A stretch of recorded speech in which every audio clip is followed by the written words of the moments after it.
West Burlington, Iowa. What's up, everybody? This is Brian Fleming alongside Brian Hopkins, bringing you all the action from homecoming tonight as the West Burlington Notre Dame Falcons play host to the Centrally Hawks. And Brian, you know it's wild card season in Major League Baseball. I know you're a big baseball fan with the Royals and the Athletics and the Giants and Pirates. Tigers. I'm a Tigers fan, but that's I know you are trying to get a spot in the playoffs. But it's high school football. It's a perfect night for high school football, and the weather is a chilly 49 degrees here at game time. As I mentioned, it is homecoming, so it's a special night. You know, Brian, it's not only homecoming, but it's a longtime rival in Central Lee. They come in with a surprising win-loss record of 4-1, and they're 2-1 in district play. So many are calling them possibly the surprise team of District 5. On the other side of the ledger, unfortunately, it's not quite as bright for the Falcons. They come in at 1-4 overall after a amazing comeback victory at Fort Madison to open the season this year, and they are 0-2 in district play. They've had some really tough losses against Mid-Prairie and then again last week up at Williamsburg. So, Brian, if you look at some of the keys to the game tonight, what do you think is going to make the difference for a Falcon victory? I think the big thing tonight, I mean, we have played some tough teams. We are 1-4. Williamsburg is a good school. Obviously, big kids up there. I think tonight we need to just, number one, stop Central Lee's ground game. We've talked to some people, and we've looked at some stats, and they're heavy statistically ground. So we have to stop them, get our defense pumped up, and big plays all the way around. I also think we need to have some big plays from our skill people, and hopefully some turnovers. Maybe interior linemen come up and bring one back to offense. Well, Notre Dame West Burlington has been making some progress. We've played our toughest opponents already early here in district play. Agreed. And this is really a must-win situation for West Burlington Notre Dame if they have any aspirations of making it to the postseason. So they'll have to play their best tonight and hopefully come out with a victory if they want to stay alive with any type of playoff hopes. It's true. And speaking of the Falcons, and the marching band is now coming onto the field, we do have an interview with Coach Brewer. It was taken earlier today, so let's go ahead and listen to what Coach Brewer had to say about tonight's game. That's right. Superintendent Dave Schmidt interviewed him this morning, so we're going to go quiet here. We'll see what he has to say here.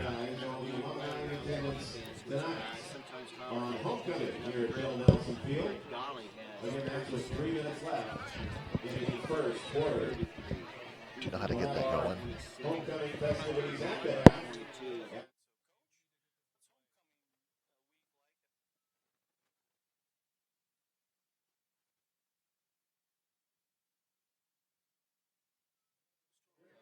the Fine Arts Boosters are having their annual chili cup tonight. Check. A white cup of chili.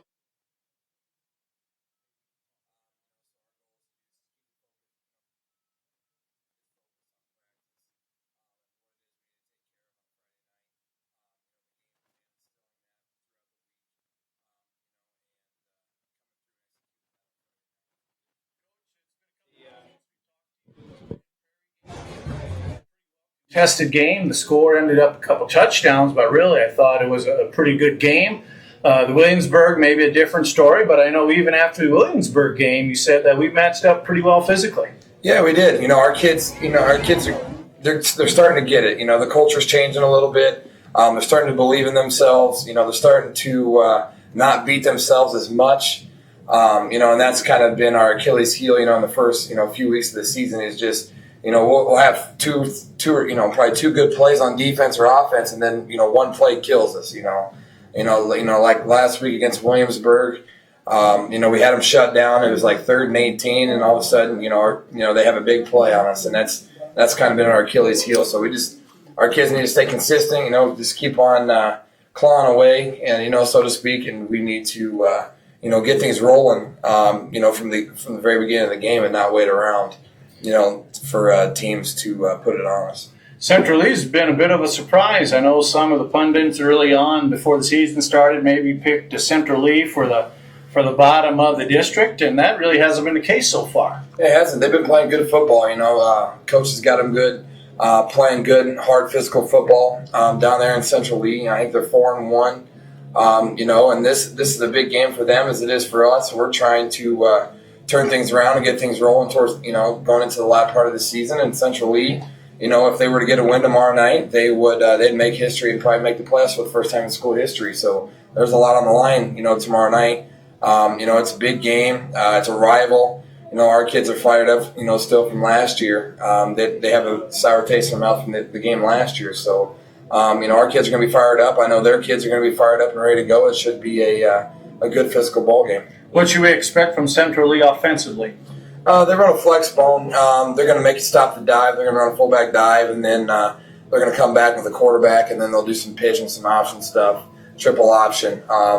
You got to be real disciplined and stay on your keys, and not get peeking in the backfield because the moment that you're looking at the fullback dive, the quarterback's running down the sideline. So we got to stay really disciplined, not only on that, but they'll surprise you with the passing game too. Over top of that, because what they're trying to do is to get you to buy into the run.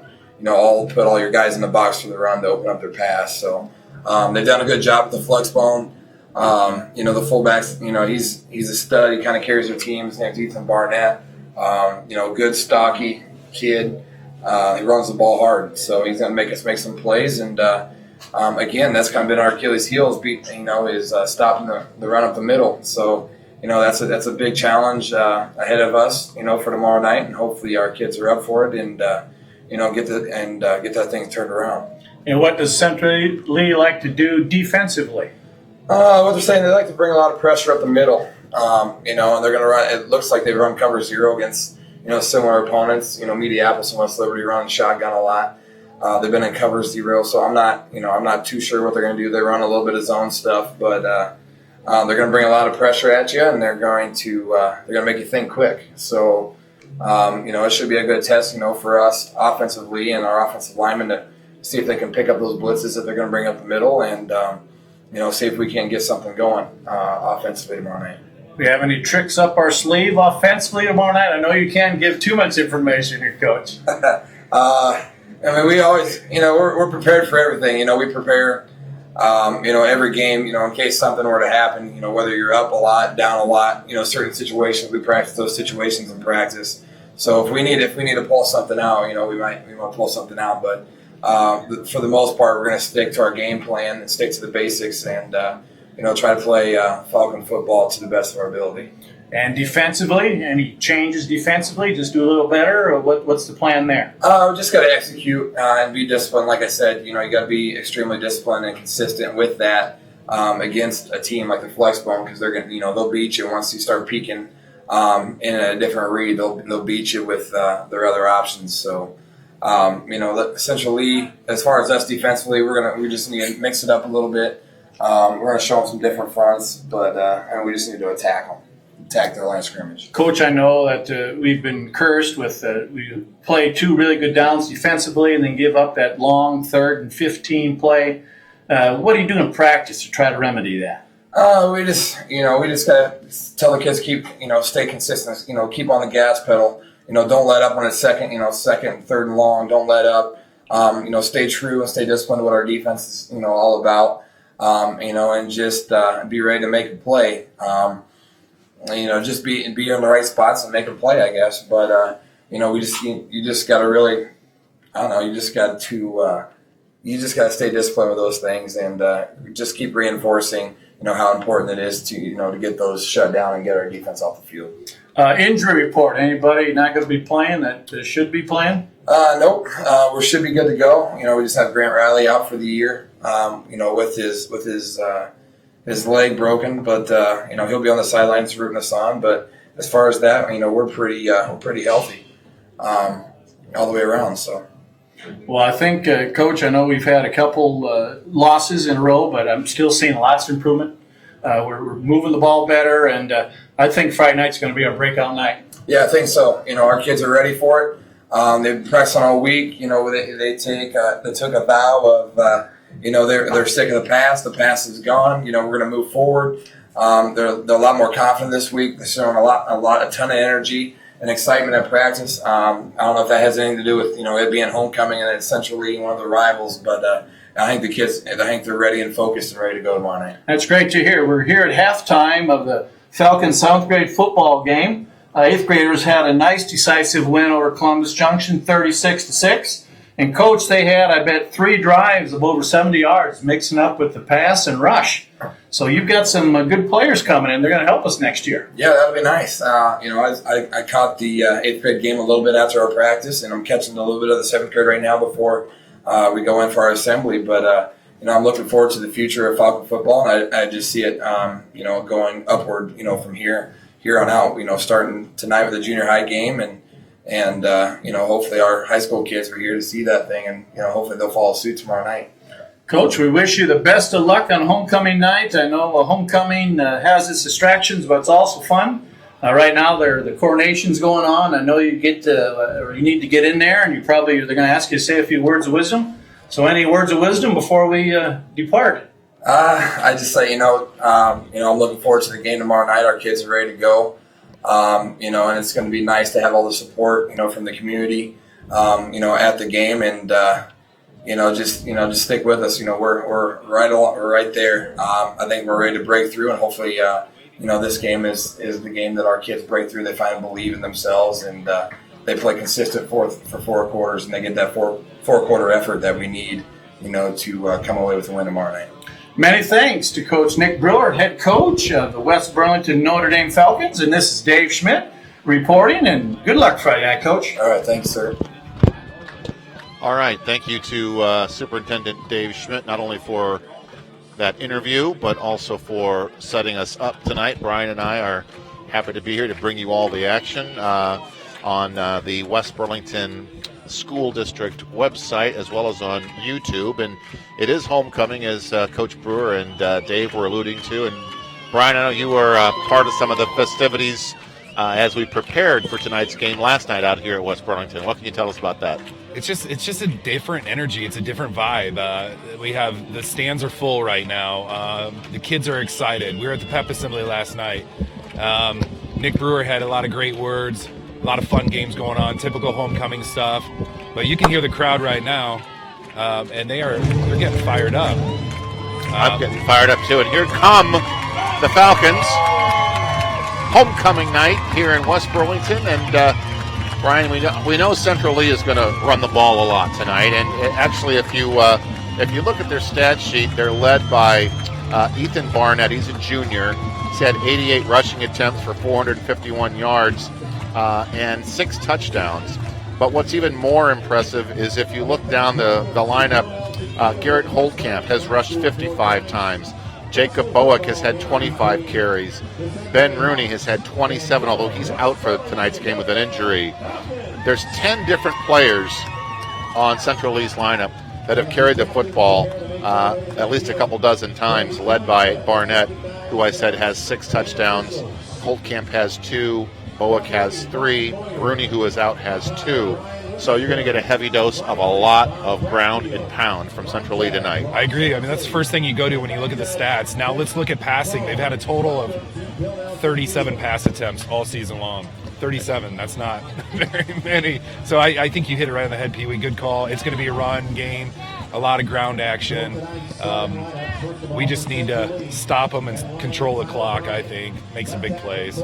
And the team captains are meeting out at midfield for the coin toss. And if you take a look at some of the size of our opponents tonight, Brian, I don't know how many of these players are going to see a lot of action, but I can tell you right now, Dakota Oberman, 250-pounder. Caleb Moore, Jr., 206-pounder. Bryce Hauser, number 63, he's a senior, 215. Colton Eves is 223. 221-pounder, Weston Ensminger. A 250-pound junior, Connor Hagemeyer. 252-pound Ethan Hellwig is a junior. And there's nearly a 300-pounder, Derek Youngquist, on their line at number 78. We'll have to see if that size becomes a nightmare for West Burlington, Notre Dame, but at the same time, hopefully our team speed can cause headaches for them as well.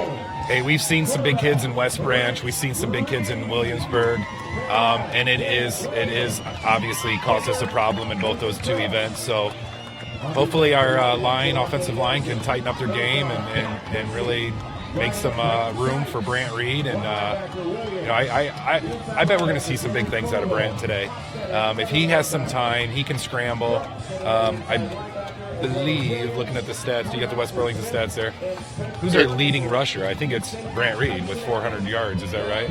Yeah, it's not the size of the dog in the fight, it's the size of the fight in the dog. And you're right, Brant Reed has rushed it 46 times for 414 yards, right, and 7 touchdowns. He's had 114 pass attempts with 58 completions, over 900 yards now. So he's combined for a total of 1,300 yards. So he's obviously a weapon when it comes to his legs and his arm. And then, of course, we got Tim Williams, who's rushed it 43 times for 181 yards and a couple of touchdowns. Grant Riley, he's just coming off an injury. He's injured. He's out for the season. Grant Riley. Oh, Grant Riley is out for the season. Okay, and he's missed a game and a half already, and he's still our leading tackler. And then, of course, Xavier Williams is our speed merchant. He can pretty much do it all. When he touches the ball, a lot of good things usually happen, whether it's on a kickoff return, a punt return, a pass reception, or a carry. So hopefully Xavier's speed and his athleticism, as well as his partner Tim Williams, will lead to some offensive fireworks tonight. It'll be interesting to see what Central Lee does as far as coverage to try to lock him down. Will they kick to him? These are questions we'll find out. Well, we're just getting ready to line up for kickoff. As you can see, we welcome you again. I'm glad you're here to join us, and teeing it up for the Falcons is number 51, Nate Crooks, and we are underway.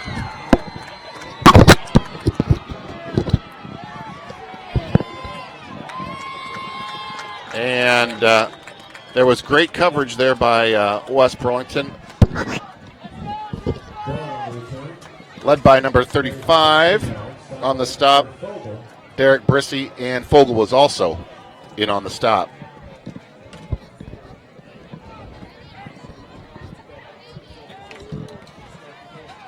And not only are you going to see a heavy dose of running, but you're going to see it in several different formations coming from Central Lee.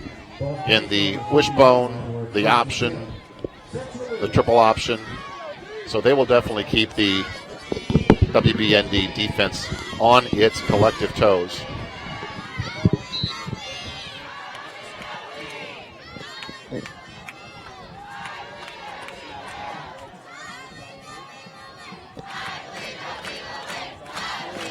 And on the first play from scrimmage, that's Ethan Barnett, the 5'9" junior on the carry. He carried a load of Falcons with him. He carries it out for a first down. Fogel on the stop. Actually, it was a 9-yard gain, Brian. Second down and 1 for Central Lee.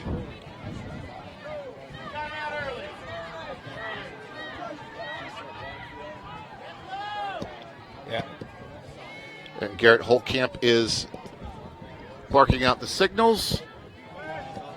Looks like he gave the ball to 21, and he didn't. It looks like we've got a fumble. We do. The officials have not given us a signal, and now they have. It is West Burlington, Notre Dame's ball. Brilliant. That's what we were talking about, making some big plays right there, Casey. They did it on the second play coming out. That's a big win right there for the defense. It looked like Garrett Holtkamp was trying to hand the ball off to Barnett, and the exchange failed, and the Falcons were alert and pounced on the ball. And there wasn't one of them. There were 6 of them right there, Pee Wee. That's what I find fascinating. And it is okay. Grant Riley takes the snap out of shotgun. He's being chased out of bounds, and he gains probably 5 or 6 yards on that carry. 40's Brant Reed. Brant Reed's wearing Grant Riley's jersey tonight out of respect. So. Oh, my mistake. I wondered why number 40 was back there. So Brant Reed is confusing us. Maybe he's confusing Central Lee as well by changing his jersey number. Right. So it is 2nd down and 5 from the Central Lee 30-yard line. Reed drops back. He finds a receiver, and it is complete to Jacob Smith, number 11, 5'11" junior. Hey, that's a big playmaker right there from the junior. You'll see a lot of him tonight. Well, they got to have big hearts because they don't have big frames. You look at the size matchup here, and they are definitely outsized by Central Lee. So let's see if we can burn them with our speed and our athleticism. Reed takes the snap. There is a lot of running room for Timmy Williams, and he is in for a Falcon touchdown. You know, that's big right there. I've been waiting for a big play by Tim Williams, and I got it right there. I'm excited about the kid. He is a track star. He's amazing, and we need that right there, big play. Brant Reed was almost on a kind of quarterback option run, and he decided to go ahead and give the ball to Williams. He juked a couple of players on the Central Lee end and turned it upfield for a 29-yard touchdown run by Timmy Williams. There appears to be a flag on the play.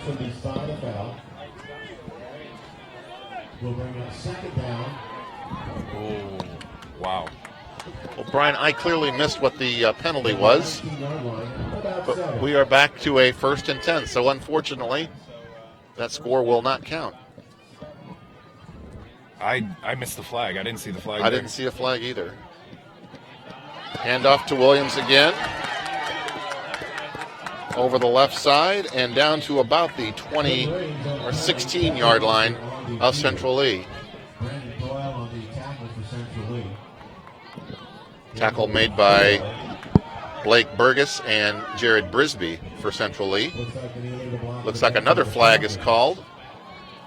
Let's see what the referees have for us this time, Brian.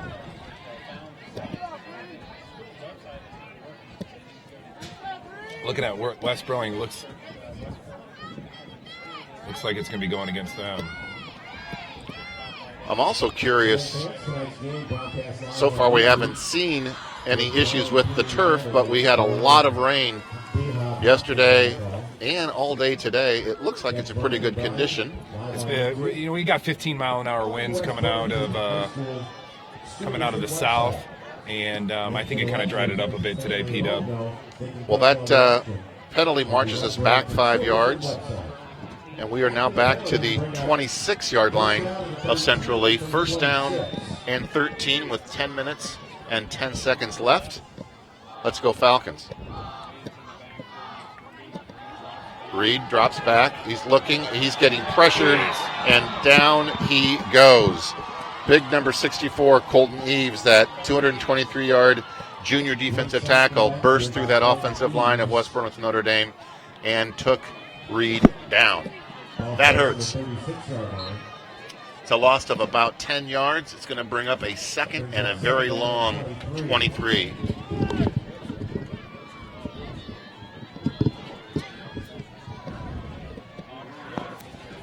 Back into the lineup for West Burlington is Isaiah Trousel. He is wide right.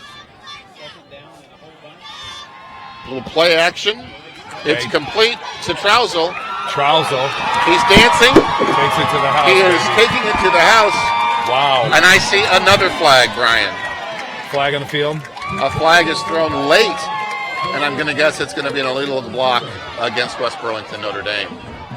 Well, they're just beating themselves right there. If that's the case, that's unfortunate. Let's see what the officials call. They threw the flag at about the 5 or 6 yard line after Trousel had already scampered by and was into the end zone. Let's see what Whitehead has to say about this one, P-Dub. Boy, you talk about shooting yourself in the foot. That'll be basically 12 points that they're going to be taking off the scoreboard because of some careless fouls. Let's see here. They've obviously proved the fact they can score on this defense. Wow, they're taking a lot of time there. Let's hope they decide to pick it up and let the touchdown count, but that's probably not going to be the case. We'll see. They could be figuring out where they're going to go to dinner tonight, Pito. Maybe they'll go to Jimmy John's. You know, Jimmy John's is a fine restaurant. And speaking of Jimmy John's, they do sponsor West Burlington football, sponsor all of our volunteers out here, the guys on the sidelines, and everybody up in the press box. And we appreciate J to the J, Jimmy John's. They are freaky fast. We have a personal foul, and it was on Central Lee. I'll be darned. So, therefore, that score will count. So we do have a touchdown, West Burlington, Notre Dame, which gives the score now 6-0. Extra point pending. Nate, is that Nate Crooks out there, 51? Nate Crooks is going to try to put the 7th point on the board for this first quarter. 9 minutes and 12 seconds to go. That's a great way to start off homecoming, Brian. 2 scores, buddy. 1 count. We only count 1, but we've already scored twice, exactly. Kick is up, and the kick is good. I'll tell you what, he could have been at the 40-yard line with that one. That went all the way over the fence, buddy. Well, the score, with 9 minutes and 12 remaining in the first quarter, West Burlington 7, Central Lee 0. Stick around. We'll be right back with more first quarter action right after this.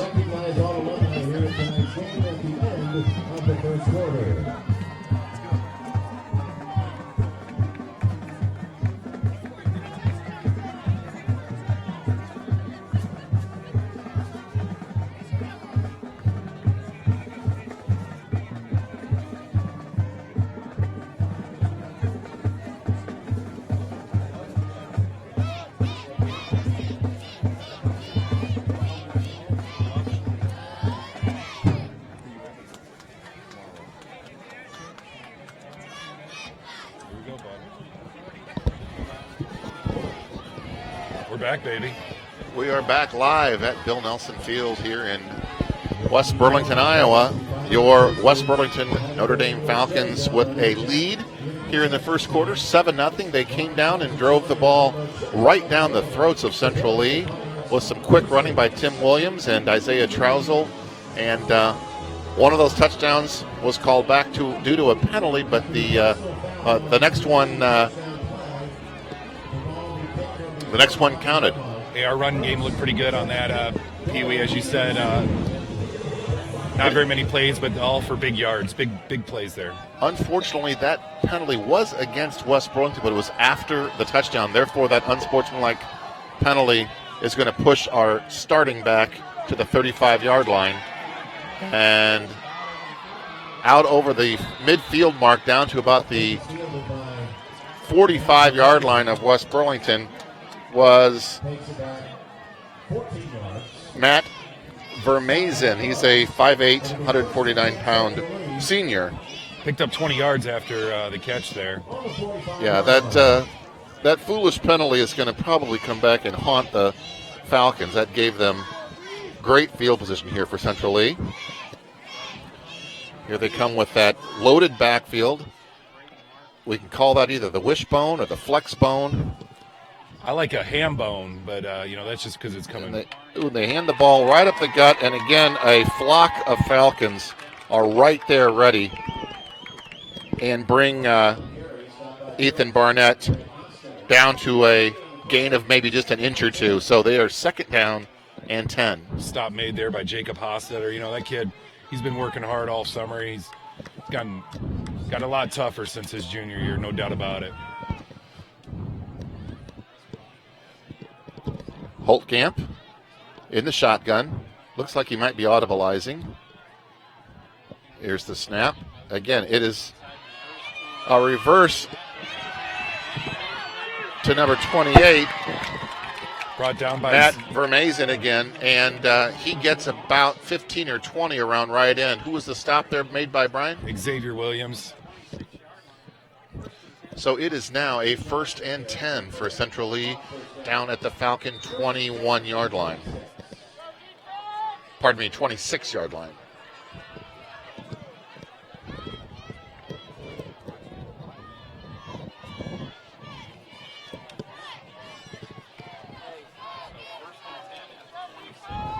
First and 10 from the Falcon 26. The modified double wing, and they hand it right up the gut to Barnett, and the junior is brought down for maybe a gain of a half a yard, and that'll bring up a second down and 10 for Central Lee.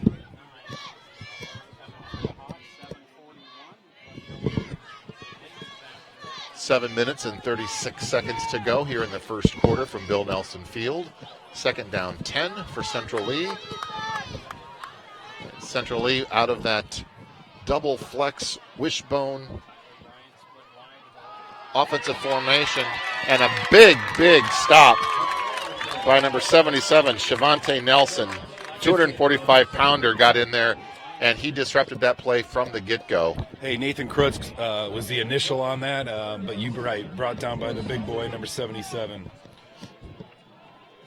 You know, I know back when I was playing in high school, we played against a team that did this. We called it the crossbuck. And our coaches advised us, don't try to find the ball, just tackle anyone you can. And that's, I think, what Big Shavante did there. Just keep your eyes ahead and tackle whoever gets in your way, because you don't know who's got the ball. It's a very difficult offense to follow. There's a pitch out right around the left end, and he's got running room. That's number 30, Jacob Bowick, the senior. Gets a pretty good carry around the left end. Tyson Abbott on the stop right there. Tyson Abbott's an interesting story. Nice stop by the safety. He wasn't playing early in the season. They needed some more manpower back in that Falcon lineup, and he decided to come back out for the team. So yeah, we had 3 injuries by 3 seniors. It was unfortunate. We got 2 of them back, Fogel and Cam Guyan. More about Cam Guyan in a minute, P-Dub. Holtkamp is going to pass, and it is incomplete. A very rare pass attempt by Central Lee. That was intended for his wingback, Brandon Doyle. Almost broken up by Doyle.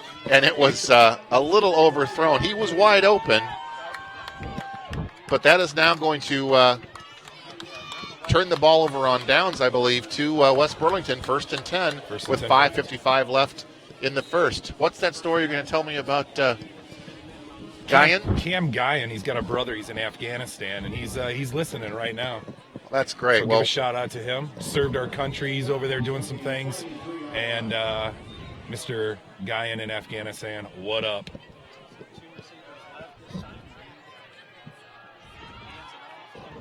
And the ball carrier is Timmy Williams. He runs over the right side. He is stopped by Colton Vandenberg, the junior, 6-footer, 162 pounds for Central Lee. Mentioned earlier, they are 4-1 and probably the biggest surprise so far this year in the district. And I don't know if we'd consider our 1-4 record a surprise or not, but Coach Brewer said earlier in our conversation, he's got a lot of promise with these kids. You know, he comes because he has a lot of energy. He's hype. He's ready. He wants to play off his first year. Whoa, what a catch there. Xavier Williams with the one-handed catch. That looked like ESPN star. Brant Reed is not in the lineup at quarterback right now. That was Clay Siefkin who threw that pass, I believe, number 20. Unless Brant changed his jersey again and is trying to confuse us. Well, Brant's number 40. Now he's back into the lineup. Who threw that? I believe it was Siefkin, number Clay 20. Siefkin. Now we've got Brant Reed.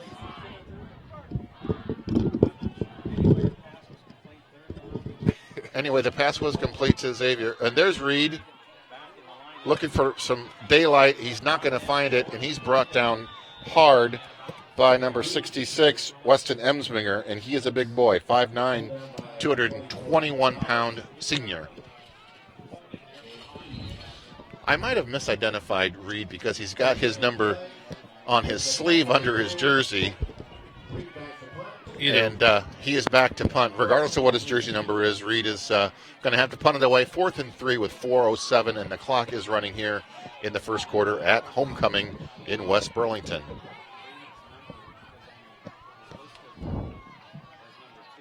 Back deep for Central Lee is Brandon Doyle. He's going to let that ball bounce.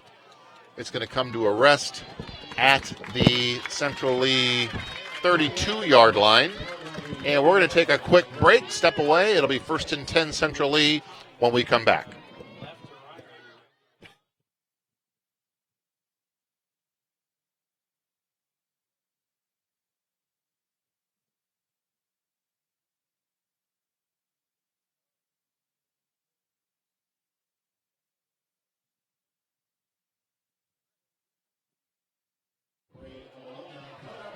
Pee-wee thinks he's at the Iowa game right now, and we have a couple TV timeouts, but we're back. Thank you, Brian. Yeah, we're back to action, and Holtkamp takes the snap out of the shotgun, and there is nothing there but green shirts.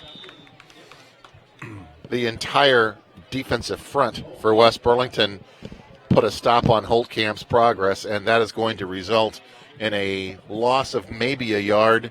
2nd down 10, 2nd down and 11 as the clock ticks away here with only about 3 minutes and 20 seconds left here in the first quarter.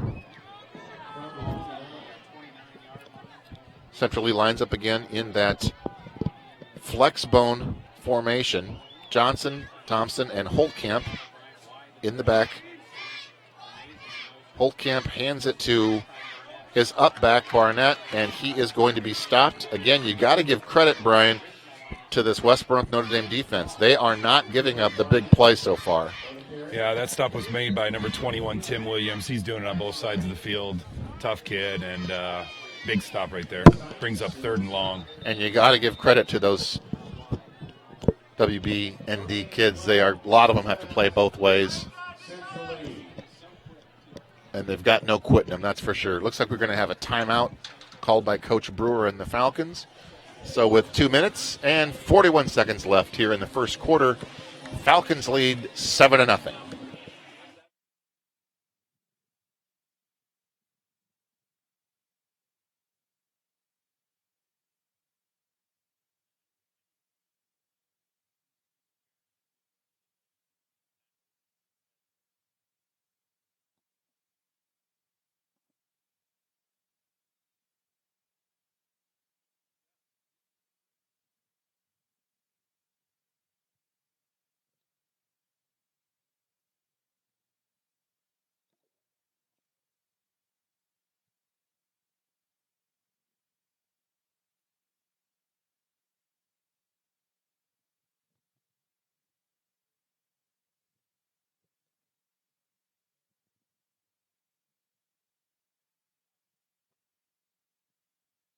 Okay, back to live action. Central Lee has a 3rd down and 11. Holtkamp is in the shotgun, and he sweeps it around the right end. And he keeps it, and he is going to get nothing. Brought down by, I think that's Isaiah Trousel, initial on that, number 28, with help from Xavier Williams. That's going to bring up 4th and long, P-Dub. Speaking of Xavier Williams, he is dangerous. He is back deep at his own 34-yard line at a 4th and 10. Don't be surprised if you see a big play right here. He's very capable of it. Tyler Bryant, the senior, gets an end-over-end kick off, and Williams is there to field it at his 35, and there is a flag on the play. I'm going to guess that's going to be a block in the back. Jeez. We'll wait and see what the referees have to say. About a 15, 16-yard return for Xavier.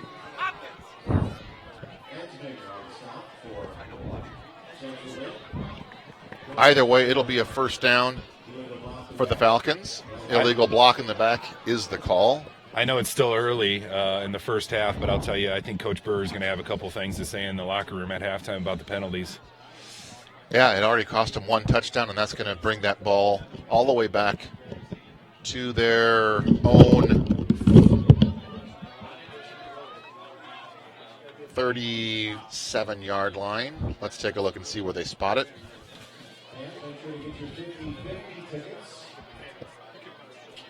I said, Brian, it's a perfect night for football. Thank God the rain stopped. The field is in good shape. A little crisp fall air, about 45, 50 degrees. It's homecoming, and it's 7-0, and it's our ball. Here we go, 1st and 10 for WBND. Xavier Williams, Timmy Williams, and Brant Reed line up in a wishbone formation. Williams goes in motion to his left, and Reed is going to keep it, and he is going to keep it, and he is going to advance out to midfield, all the way out to the 50-yard line. Another first down, and Reed probably gained 18, 19, 20 yards, 21-yard gain by Reed. That was a quarterback keeper all the way.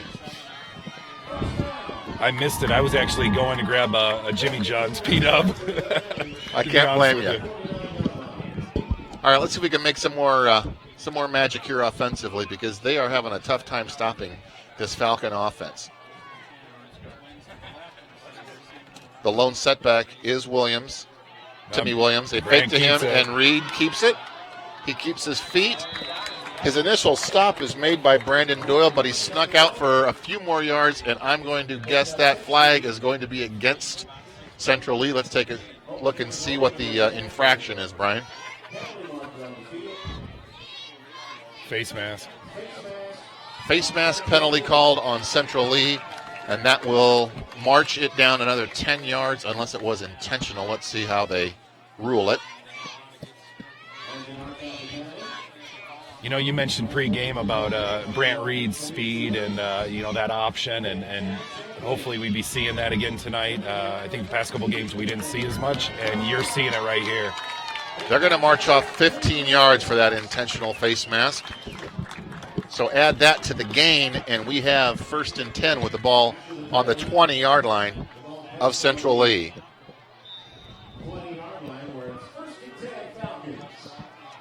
Let's see if we can punch one in here, Brian. Handoff goes to Tim Williams. He's got daylight. He is around the right side, and touchdown with a flag. He is in for the touchdown. Sounds like a broken record, though, Brian. We see a lot of yellow flags, especially when we score, and that's going to be a hold against the Falcons. And we'll have to erase our second touchdown of the night. But the good news is, despite the infractions, they are having their way offensively on the ground against the Central Lee defense. That's true. Yep, that's 2 touchdowns taken away and 1 on the board. We have 1:10 left here in the first quarter, and that holding penalty will bring the ball back and basically negate that 15-yard walk-off that they had previously from that face mask penalty against the Hawks. Yeah, they got some yards to come here. It's I don't know if you mentioned this, but 1st and 25. 1st and 25, and we are on the 35-yard line of Central Lee. Reed is in the shotgun. Both Williamses are flanking him. The give is to Tim Williams, and he maybe squeaks out for a yard or 2 gain. The stop made by Emsminger and Blanchard for Central Lee. And I don't know if we're going to get one more playoff before the first quarter ends. We've got 35 seconds and counting. Let's see what Coach Brewer calls up here for the last play of the first stanza.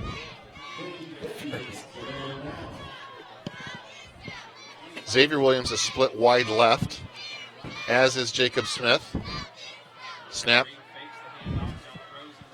Oh, wow. And it is complete. Number 28, that's Isaiah Trauzo, I believe. Yeah, Isaiah Trauzo, Brand underthrew that ball, and that kid, you see him go down there and just scoop it right up, right? Very athletic move. That is a big first down because it was 2nd and 25. Yeah, we're not quite there, are we?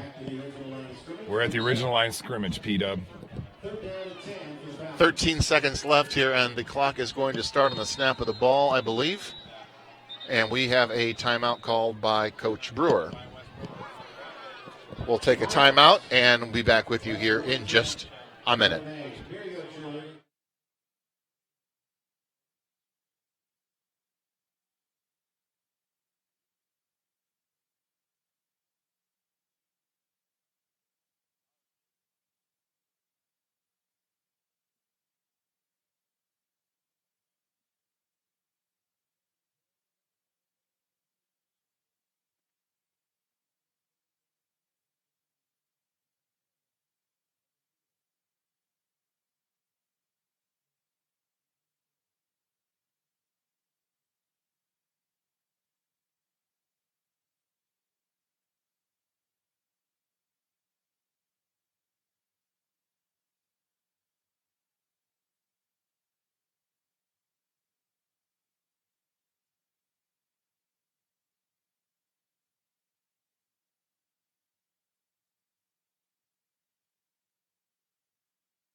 Okay, welcome back to live action. We have a 3rd down and 10.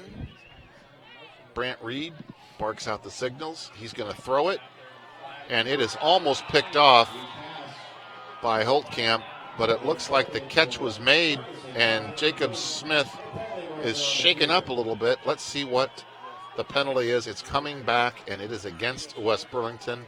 I don't have a official stat, but that's got to be the 6th penalty so far in this first quarter against West Burlington.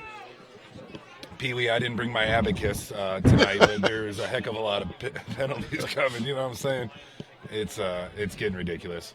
And we just started the second quarter. We haven't even started the second quarter. Check that. Check that, Dolph. 8.8 left in the first. And, yeah, let's just go with 7. We'll start counting from here on. 2 to the many, right? I'm not sure what this means, but it is a penalty nonetheless coming back. It's a 5-yard infraction. And we'll try it again. 3rd down and 15. Timmy Williams is the lone setback.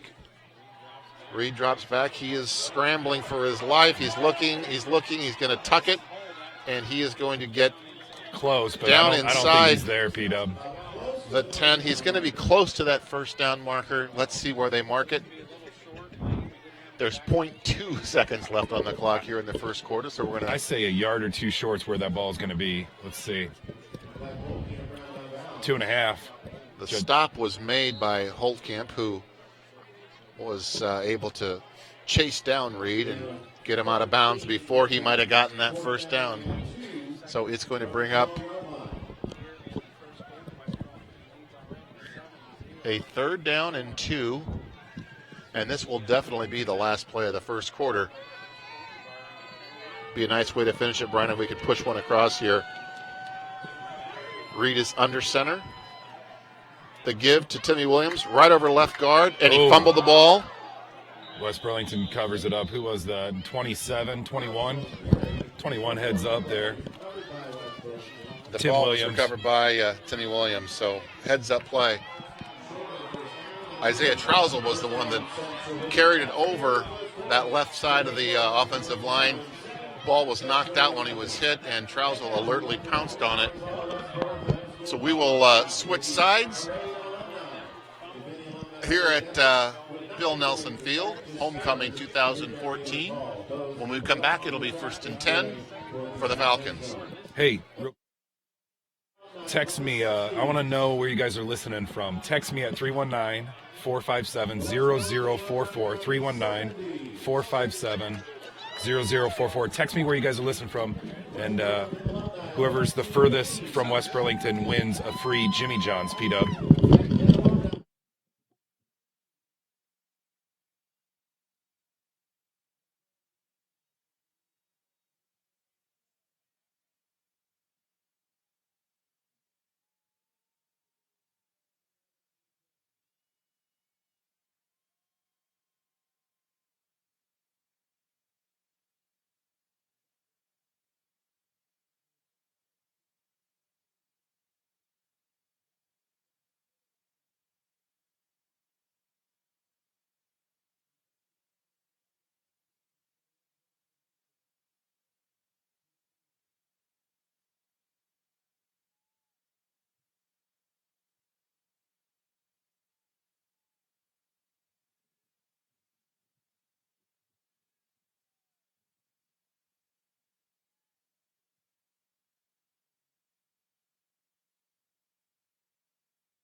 We're back. So we turn the ball over on downs deep in the Central Lee territory as we switch sides.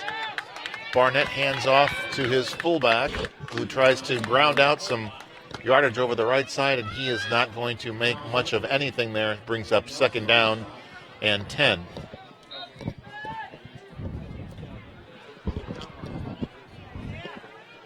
That offensive line is pretty thick, Brian.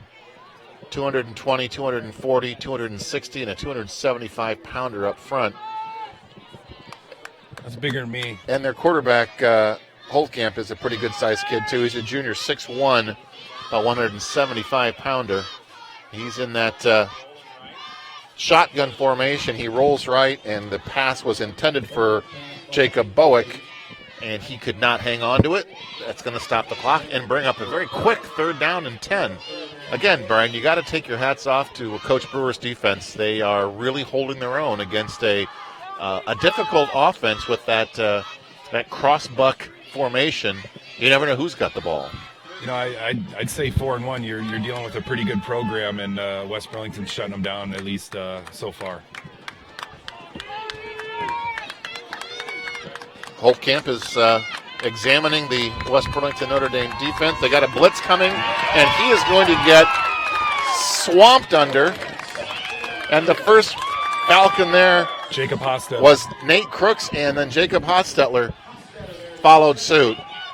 Great pursuit by that front line by West Burlington Notre Dame, and it's a big-time sack. We talked about big plays, Brian, in the pregame show, and that was definitely a big-time play. Hey, good coach in there, defensive coach, just sitting on the other side of the wall from us right here. That was a good call to do. 4th and 17, and Tyler Bryant will kick it away to Xavier Williams, who is standing on his own 35. And there's an illegal substitution on the Hawks. It looks like that's going to push them back half the distance to the goal, I'm guessing, because the ball was on the 5. You know, hey, getting this close to the end zone, I'd kind of send a couple guys after that punter. Don't touch him. Let's go after that ball, baby. What do you say? Well, if we don't get after that punter, I still like our chances with old number 1 standing at his 34, 35-yard line. We're going to have some pretty solid field position. Yeah, it shortens that field up for sure, doesn't it? End over end boot. It's going to land and roll out of bounds at about the 34, 35-yard line of Central Lee. And the Falcon offensive unit here comes trots onto the field. Brant Reed and the team. Brant Reed's had a solid night on the ground. Our only touchdown that counts was a 36-yard scamper by Timmy Williams. We've had 2 other touchdowns called back. 1st down and 10 for West Burlington Notre Dame. Here's Reed. He keeps it. He fakes the handoff. He keeps it, runs right up the middle, and gets significant yardage after he finally gets brought down by the quarterback, Garrett Holtkamp. Gain of 26 yards. I don't have an official stat man here, but I'm going to guess Reed's got a 55 to 65 yards rushing already. 72, actually, PD. 72. Thank you. 10 minutes and counting. 7-0 here in the second quarter. Homecoming at Bill Nelson Field. Reed is putting his speedster, Xavier Williams, in motion to his left. The give is to Isaiah Trousel, and he's trying to turn it around the corner. He does. He is in for a touchdown. Is there a yellow flag anywhere, Brian? I don't see one. Touchdown Falcons. That is one heck of an athletic move to turn that corner with that speed. Was that number 21, Tim Williams? Yes, that was Tim Williams. I misidentified him. That's fine. Thank you. I'm sure our... I was so excited to see that. I mean, he runs so fast that number gets kind of blurry on his jersey. Our 9 listeners right now probably don't care, Pee-wee. Jacob Smith will put the hold down as Crooks lines up his PAT attempt. And if he makes it, it's going to be 14-0. Kick is up. Kick is good. Happy homecoming, everybody. 14-0. West Burlington Notre Dame with 9:55 left here in the first half. I just got to say, that's a heck of a Falcon play right there, don't you think? Absolutely. Give it to Timmy Williams and run it up. We talked about team speed. I'm guessing if you are going to scout this West Burlington Notre Dame Falcon squad on film or you're watching them live, it's no secret you've got some very athletic fast backs with Williams, and of course Reed was also a track star. And I believe if he didn't anchor it, he was on that 4x100 relay team that finish strong at state every year, and that team speed is going to be hard to match when you've got that much talent spread across the entire offensive front for the Falcons. I agree 100%. While we're getting ready for the kickoff, we will take a quick timeout and be back with you in just a couple of minutes.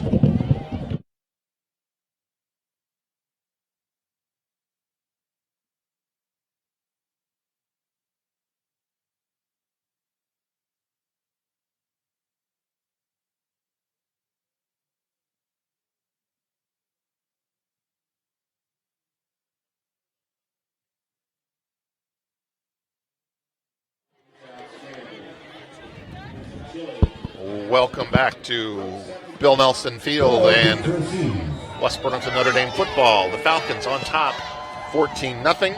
Back deep to receive Crooks' kick is Brandon Doyle. Takes it his own 9-yard line. He slips, and he is brought down by virtually everyone in a green shirt on that kickoff team. Great coverage by our special teams. First down and 10.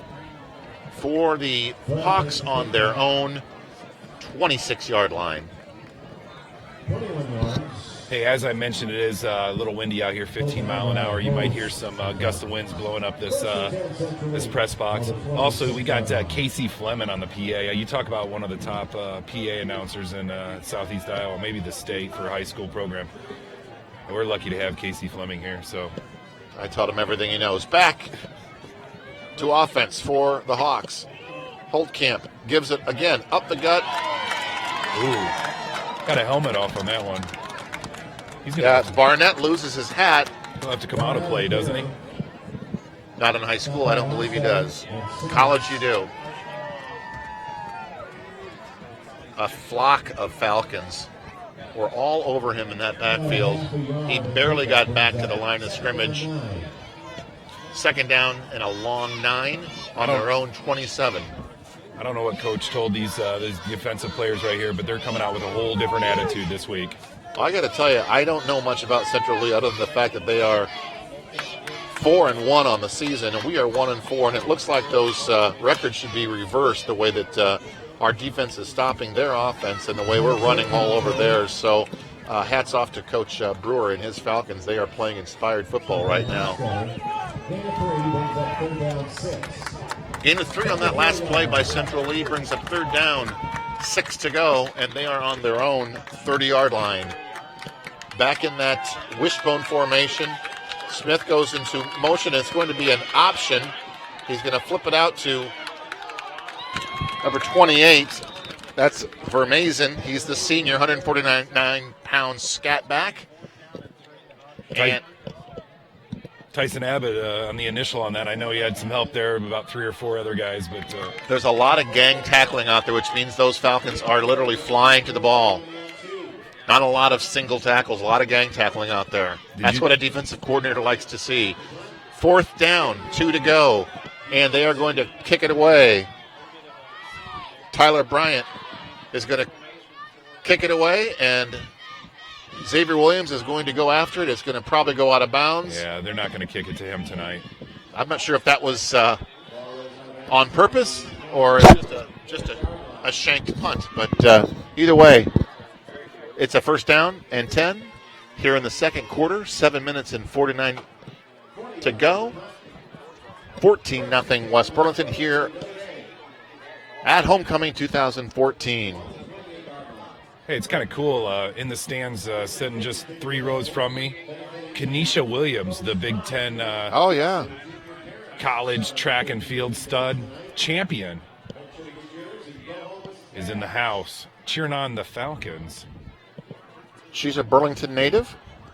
Yes, indeed. Well, we've got some track stars on that West Burlington Falcon offense, that's for sure. We talked about Reed and Xavier and Timmy Williams. And Reed's going to air it out, and he is going to almost connect with Clay Siefkin. Boy, he had it in his hands, and he just couldn't grab it. Number 9 was 24. 24 had some good coverage. That was Rick Galley, the sophomore. Yeah, that was great coverage. No flag, clean. And a good throw. It was a really good throw by Reed, just over his shoulder, and Clay couldn't hang on, but great effort. Second down and 10 from the 28-yard line of Central Lee. Tim Williams is the only setback behind Reed. Reed's going to give it to him. He's going to go right over the center and guard, and he is going to get stopped for no gain. Stop was made by both Vandenberg and Rooney for Central Lee, and that's going to bring up a very quick third down with a long 8 to go. Got to tell you, Pee Wee, you're doing a great job doing both the spotting. You know, the pros, they have actually a spotter, and I dropped my contact in the toilet earlier today. So you're doing one heck of a job. Do the best I can for an amateur. Spencer Ferguson checks in at split. They got trips wide right. He is one of those trips. And Reed is going to probably be throwing it out. He's going to tuck it and run, and he runs into his own blocker. And good coverage, good pass coverage there in the secondary by Central Lee. You'd have to call that a coverage sack. And there is a penalty flag that was just thrown, as you pointed out, and he's talking to the Falcons, and it looks like they are the ones that are going to be guilty of the infraction. Dead ball, personal foul. Personal foul on the quarterback. Unsportsmanlike conduct on, don't know who it was exactly. He was having a talk with our quarterback there, so I who knows who it's on. It doesn't matter. What matters is the fact it's another unnecessary penalty against our Falcons, and they are just digging themselves a hole. They've got such great penetration and offensive explosion so far in this first half. Sorry to interrupt. Coach Brewer is not very happy on that one. Personal foul. That's number 8, is that right? From the accounting firm of Schmidt, Pee Wee, and B-Hop? Well, it sounds like it was on Reed, and that's going to bring up a fourth down, and he is back in his own end zone to boot it away to Brandon Doyle, who's back for Central Lee. Let's get a good snap from center. He does. Flag. Gets off a booming kick. Let's see if it gets a West Burlington Falcon bounce, and it does. It is rolling all the way back to the 38-yard line. And we do have a flag back in the backfield of West Burlington Notre Dame. That would be a 58-yard punt, but unfortunately, again, the broken record, Brian, they're going to penalize themselves again and bring that beautiful punt all the way back, and we're going to have to do it all over again. I didn't catch what the penalty was. Did you, Brian? I didn't. Illegal procedure against the Falcons? Well, Brant can help himself right here because not only is the quarterback, he's also the official punter. Well, he had a boomer with a great bounce and a lot of rollout. 58 yards on that last kick. Let's see if he can duplicate that. Ooh. He cannot. It comes off the side of his foot. It's going to stop and bounce. And the difference from that penalty in field position for Central Lee is over 30 yards. It was on about the 35-yard line. It now comes all the way back to the West Burlington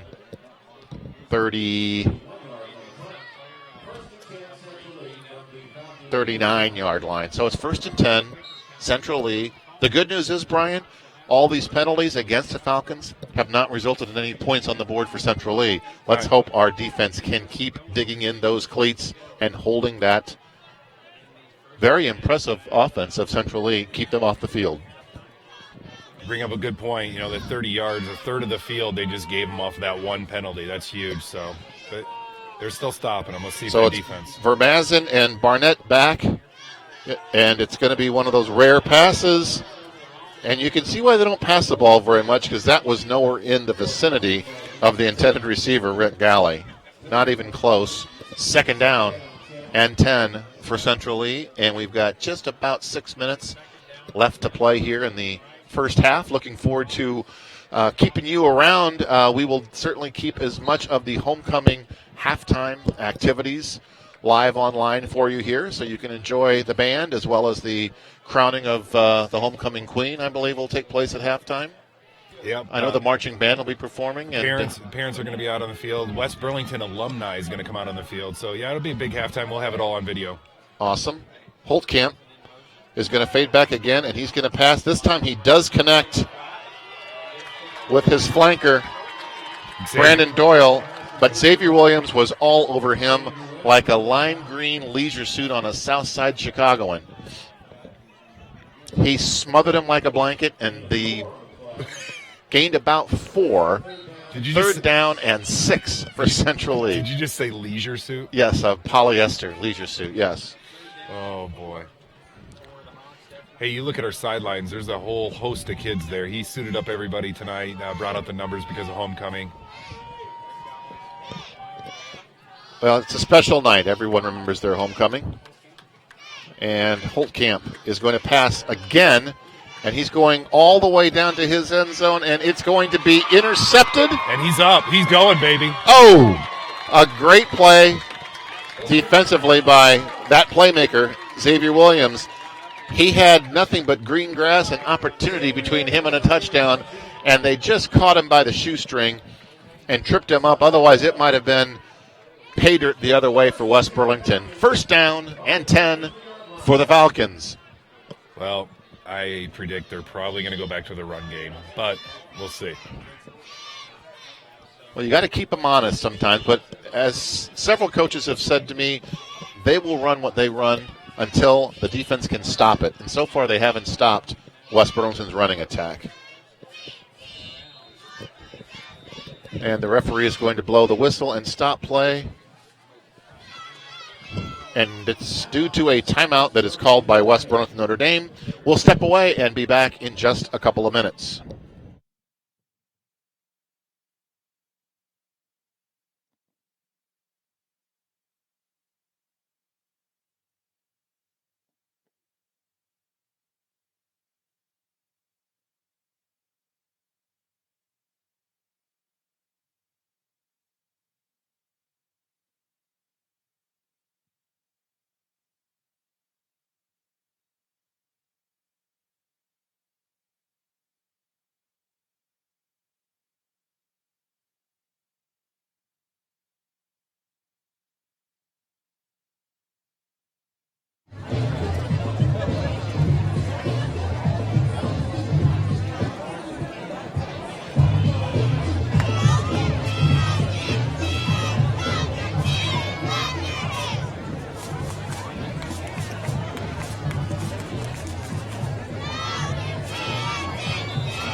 And welcome back to West Burlington Notre Dame Falcon football. It's homecoming here at Bill Nelson Field. And the Falcons lead Central League 14-0. First down and 10 from their own 23-yard line. Brant Reed, wearing number 40 tonight, fades back and Jacob Smith finds his receiver spread way left, Jacob Smith, and he cannot escape the grasp of Schulte and brings him down for maybe a gain of 1. Second down. Actually, he gained about 3, so we'll call it 2nd and 7 from our 32-yard line. We've got just a little over 4.5 minutes to play here in the first half. Coach Brewer is not thrilled with the amount of penalties the Falcons have incurred. And that pass is going to be complete to Tyson Abbott. Nice catch. His knee hit the ground, but there also is a flag on the play back towards the West Burlington line of scrimmage, and we can only assume that's going to be bad news for the green and white. Number 9 against the Falcons. Offensive holding. Unofficially, the 9th penalty, as Brian pointed out. Addie races a great athletic grab by Tyson Chandler Abbott. Would have probably brought up a 1st and 10 situation, but unfortunately it's going to push him back to their own 15-yard line now. Spread wide right is Williams and Smith. Tim Williams lines up solo in the I formation behind Brant Reed. Reed's looking to pass, and he's going to go deep.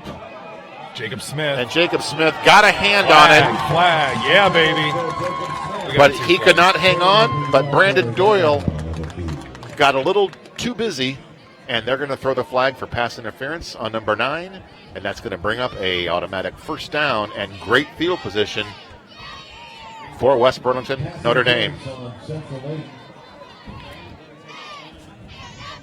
So far, I got a lot of Burlington, West Burlingtons. I don't understand why they're not at the game, but Montrose is the furthest, P-Dub. Montrose, great. Brandon Doyle, he is the 4th leading tackler for Central Lee. He's got 13 solo tackles, 9 assists for a total of 22. So he is one of their top stoppers when it comes to the defensive side of the ball. But unfortunately, he got a little too aggressive there and brings up second down and 2.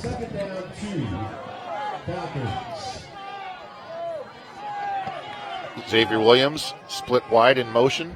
The give over right side goes to Timmy Williams. Sticks a forearm out in front of Brandon Doyle, shoves him down to the ground, says, "Get out of my way," and we've got another first down for the Falcons. Run courtesy at 21, Tim Williams, nominated on the homecoming court. Just a side note on that. Special night for him. Special play by him, too, running around that right side of the offensive line. They did a great job of sealing that left side of the Central Lee defensive line. And we have a 1st and 10 from the 44 of the Falcons. High snap to Reed. He has a shovel pass to Xavier Williams and did not fool the Hawks, as number 12, Aiden St. Clair and Vandenberg both were right there in Xavier's grill, and he was not able to escape. Brings up second down and 10 from the 44. The Mad Bomber is listening live. Looking forward to watching both West Burlington and Notre Dame basketball teams. Basketball season is not too far away. Oh, see if those Notre Dame girls can repeat that state championship title. I know the West Burlington girls are excited about their season coming up as well. They're excited. They're young. They're coming up. But, yeah, Notre Dame had a heck of a year last year. There's no doubt about that. State champions. I believe our halftime entertainment is brought to you by Frank Millard and Company. I want to thank them for their support of West Burlington athletics. You know, Frank Millard Company's been around, 100 and some years, and you got a problem, they'll be there to fix it up. Have you seen their new building they've got painted down there? It is a beautiful addition to the skyline of downtown Burlington. Speaking of beautiful, what a great catch and throw by Reed to Isaiah Trousel. That's good for a Falcon first down. The ball is placed on the 33-yard line of Central Lee. Plenty of time for another scoring opportunity as the Falcons now prepare for a first down and 10. And we've got Jacob Smith split wide right, Xavier Williams wide left, full backfield with Trousel and Williams. The snap is again high. Reed corrals it in, scrambling, throwing, and he had a man wide open. Unfortunately, he overthrew intended receiver Jacob Smitty Smith. Probably would have gone the distance had he been able to throw the ball a little more accurately. Yeah, he did good scrambling out. That was some good pressure there by the Hawks, and put a little pressure on him and overthrew it by 3-4 yards. It's tough to throw on the run like that. Eli Manning does it pretty well, but it's tough for a high school kid to do it. But Grant Reed's a great athlete. Let's see what he comes up with here on second down and 10. Got Abbott. Tyson Abbott is split wide right.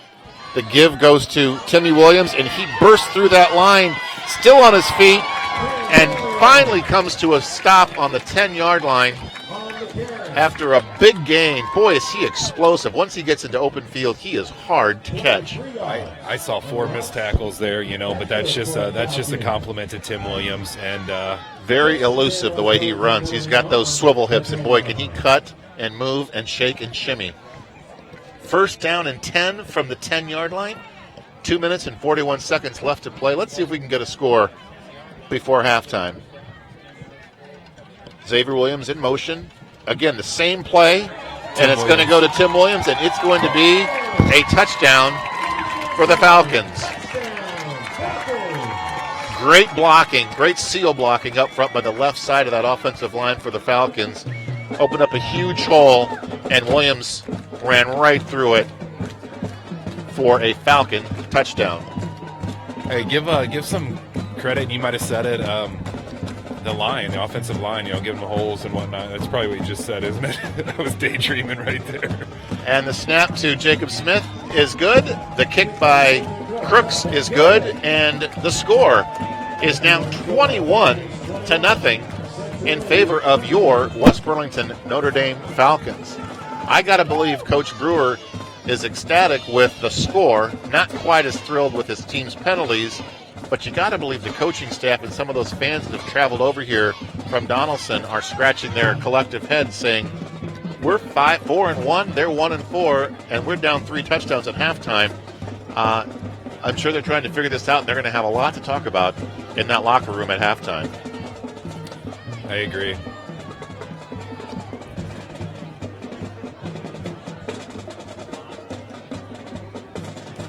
You've got to like the enthusiasm and the fire that Coach Brewer has brought to this team. He certainly is not a quiet or shy type. I've been to a few practices. I know you've been to a few. And his staff are young. His staff is young. And he comes with a lot of coaching experience. But, boy, he's really got these kids fired up. And they love to dress it up and play for him, don't they?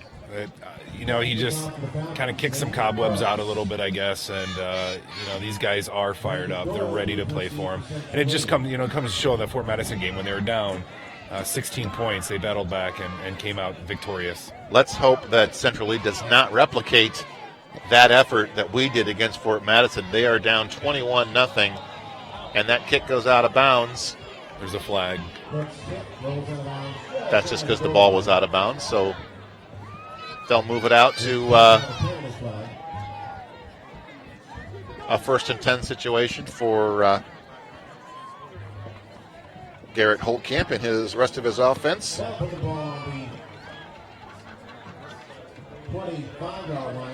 1st and 10 now from the 35-yard line. So they have great field position. But so far in this game, field position has not been the friend of Central Lee, as the defense of West Burlington has really stifled that triple option threat that the Hawks bring to Bill Nelson Field with that impressive 4-1 record. Holtkamp fades back. He's going to pass. He sees pressure. He's escaping, and he is hit hard and knocked out of bounds. Great coverage in that secondary. Knocked out by, chased out by 55. Big Jacob Hostetter again. We've said his name a few times tonight. He's got a lot of raw power, but yet he's quick as well. The loss of 3 yards on the play. It's good to see your linebackers making those type of stops, because that means that defensive front is doing their job, keeping that offensive line occupied. And as I say that, he runs right through that defensive line, past the linebackers, out into the secondary. And Jared Fogel was there to make the stop after a big gain by Brandon Doyle, the 5'10 junior for Central Lee. The clock is definitely on West Burlington's side. There's a minute 55 and counting. Holtkamp hands off to his running back over the right side. And he gets to almost midfield. He's out at the 48-yard line. That is going to probably be a first down, and it is from the 48. Let's hope the Falcons defense can dig those claws into the ground and stop any more of this offensive progress and keep them scoreless through the first half.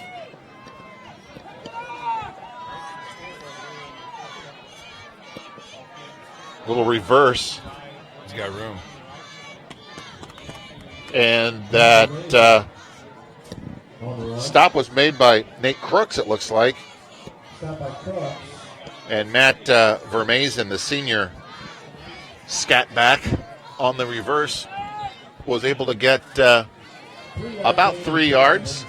Small gain on the play. This brings up a 2nd down and 7 situation with 1.5 minutes to play. 3 touchdown lead, 21-0 for the Falcons.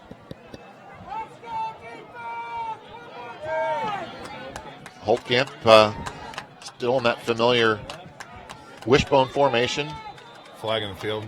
Delay of game on the They Hawks. did not get their snap off in time. Brian, you're right. That's going to be a delay of game. I kind of felt that coming. I was looking at my Timex there, and I saw it coming close, and he just didn't get it off.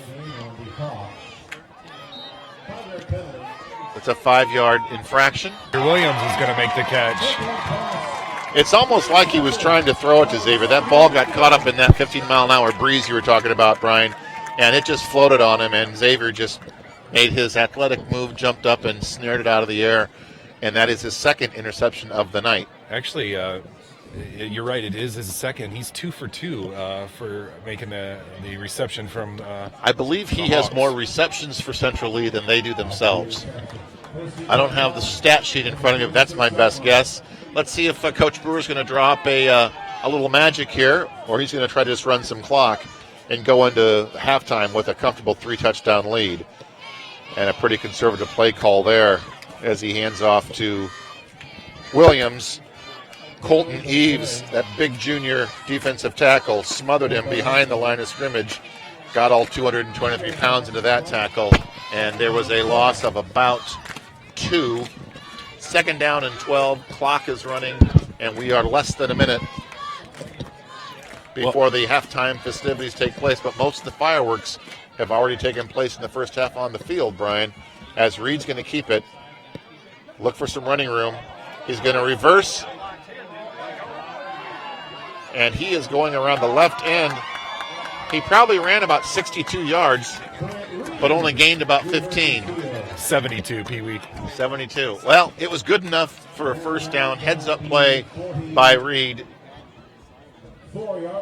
Athletic and elusive run by our quarterback, and that brings up a 1st and 10. 38 seconds to go.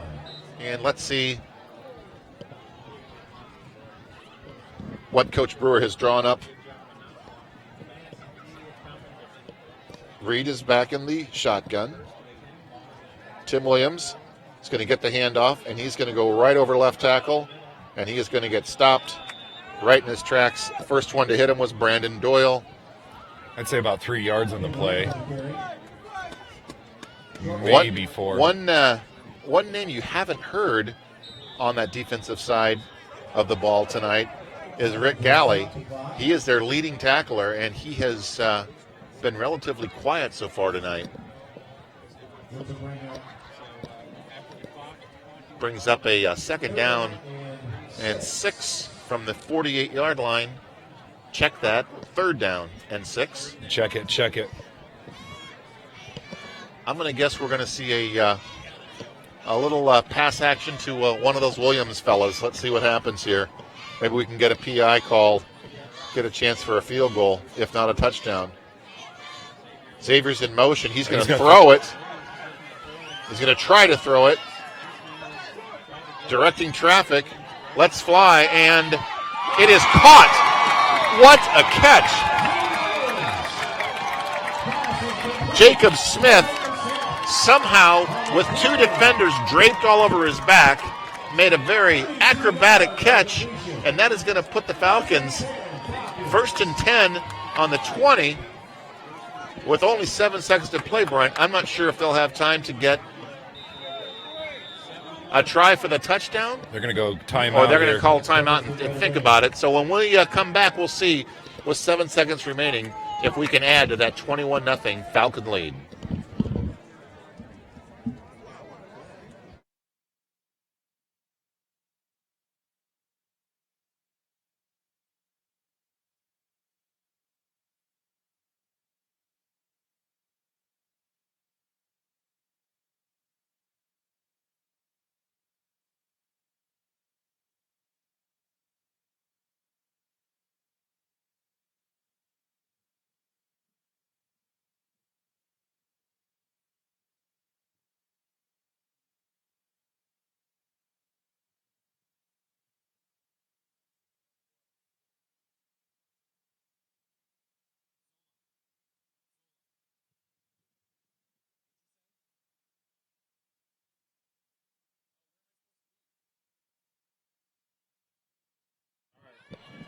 Okay, everybody. Welcome back to live action. First down and 10. 7.1 seconds left to play here in the first half. Reed is all alone in the backfield. I'm assuming we're going to see a Hail Mary. 3 wide to the right. He's looking left. He throws it deep, and it is going to be intercepted by Central Lee. With 0.6 seconds to go in the first Looks half. like the defensive back, Blake Burgess, number 10, was able to make that interception. But no harm, no foul. Hey, Pee Wee, I'm going to check off. I got to go walk on the field with my lovely wife, Tammy. My kid was homecoming court, and so I'm going to take off. See you in third quarter. All right, thank you, Brian. We're going to keep the camera live throughout the halftime festivities. So feel free to stick around and watch the band and the homecoming king and queen be crowned as Holtkamp takes a knee, and that will run out the clock. And the first half will conclude with the score: West Burlington, Notre Dame 21, and the Central Lee Hawks 0. Enjoy the halftime show, and we will be back with second half action after the homecoming festivities have concluded. This is West Burlington Notre Dame Falcon football.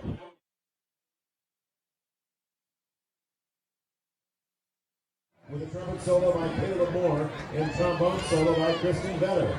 The third piece, the finale, Don't Feed the Plants. And the fourth piece, the reprise, Little Shop of Horrors. Field Commander Alex Moe, is the band ready? Band, the field is yours.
September 11th, the band will travel to Wilton, where they'll perform at the 23rd annual Wilton Festival of Bands at 120.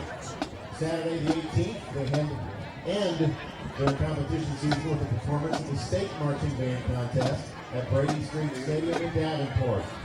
The music department is always looking for volunteers to help with their mini concerts, contests, and performances throughout the school year. Please let Mr. LS, Mr. LF, Mrs. Pennell, or Fine Arts Booster President Mickey Mode know if you'd be willing to help out. They meet the first Monday of the month at 6:30 in the high school music room.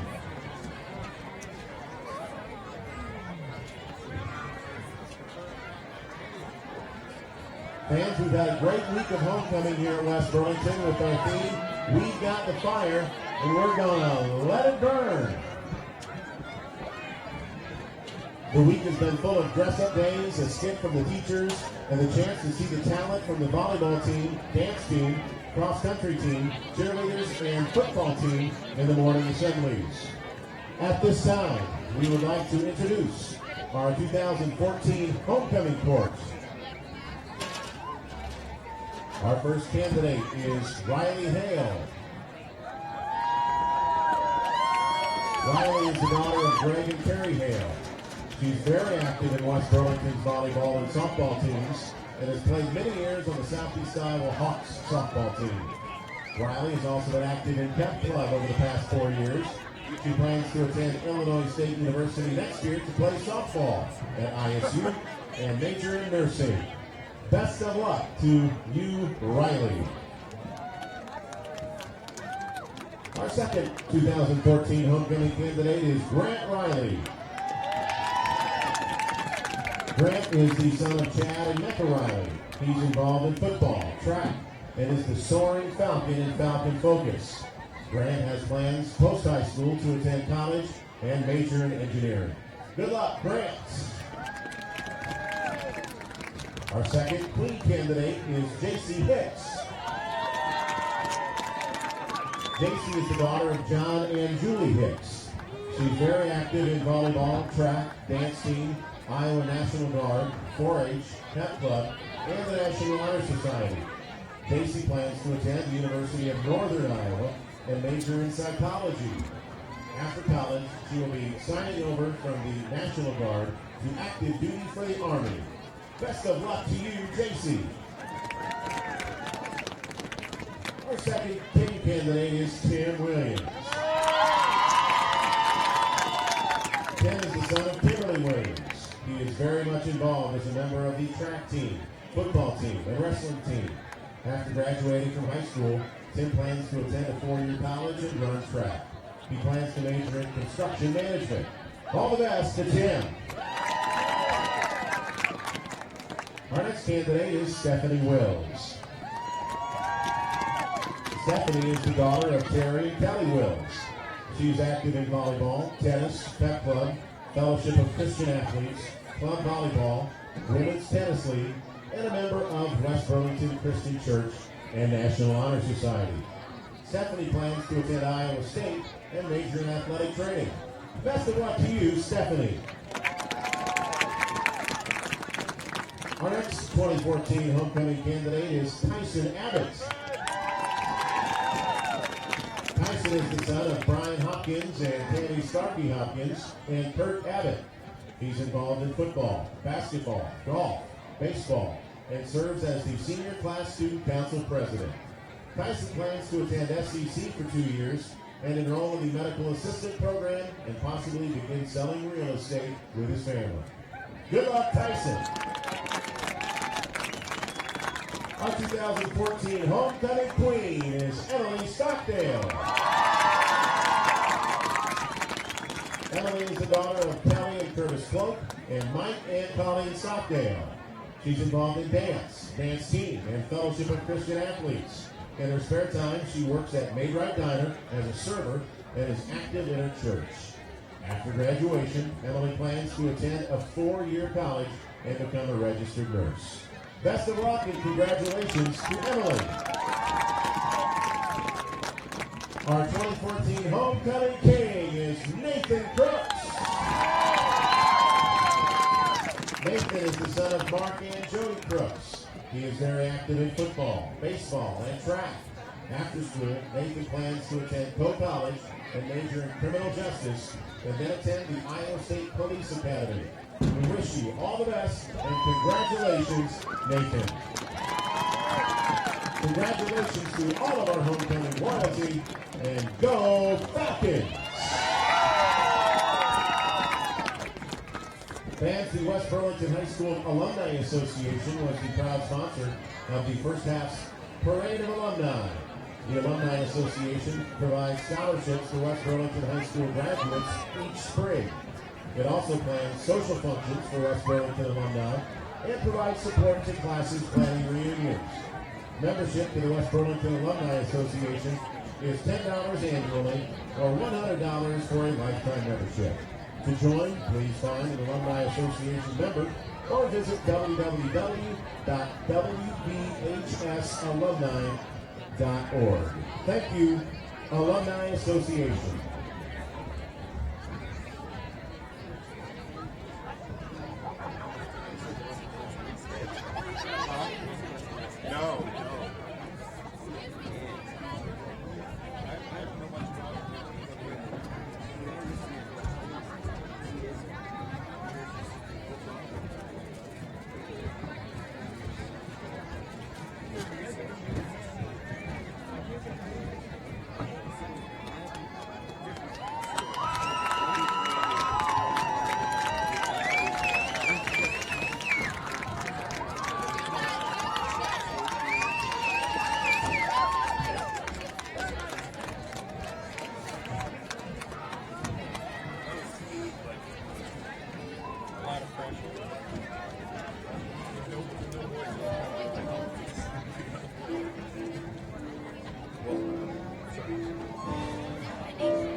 Welcome back to homecoming and West Burlington Notre Dame Falcon football. My partner is enjoying his complimentary Freaky Fast Jimmy John's gourmet sandwich, courtesy of our friends at Jimmy John's. We're trying to get some updated high school scores to share with you, but for right now we do have a score from Major League Baseball. The St. Louis Cardinals lead the Los Angeles Dodgers in a high-scoring affair, 10-8. Our score here, more importantly, is Falcons 21 and the Hawks from Central East 0 as the Hawks get ready to kick off to our dangerous speedster, Xavier Williams, who's back standing alone at his own 12-yard line. And we are underway, and they wisely kick the ball away from Xavier and squib it to about midfield, which will give the Falcons excellent field position. Clay Siefkin covered that ball up for the Falcons, and we are 1st and 10 to start the second half from midfield.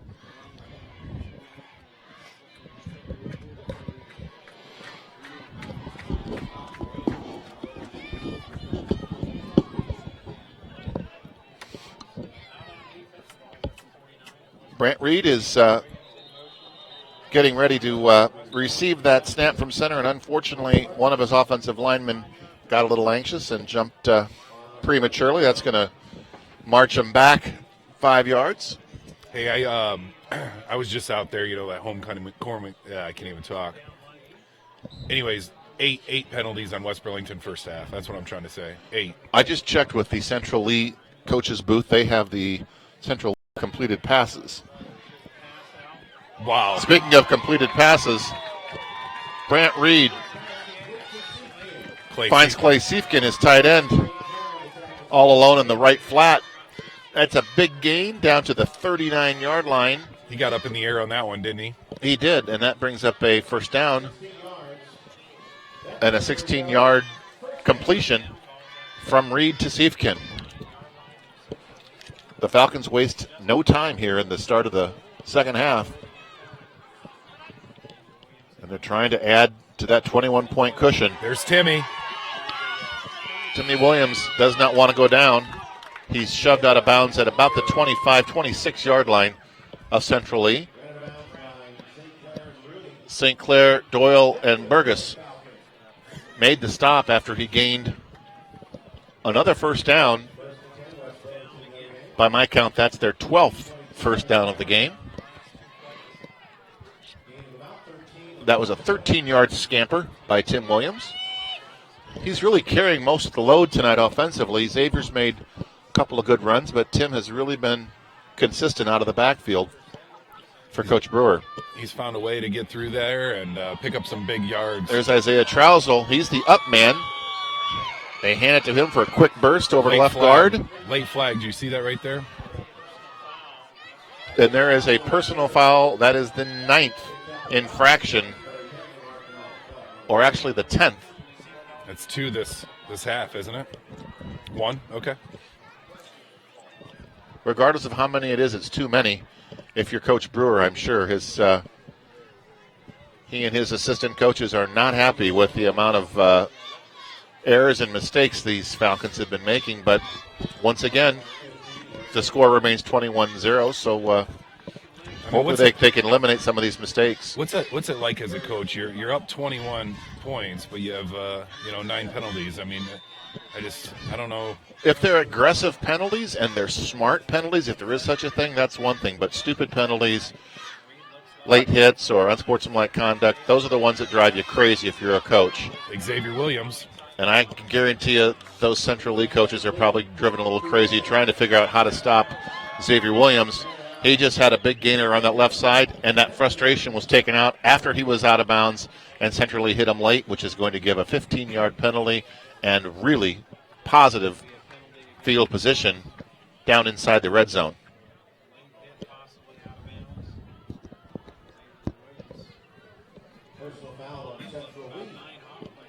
Well, Didn't say who the foul was on, but it was obviously a late hit.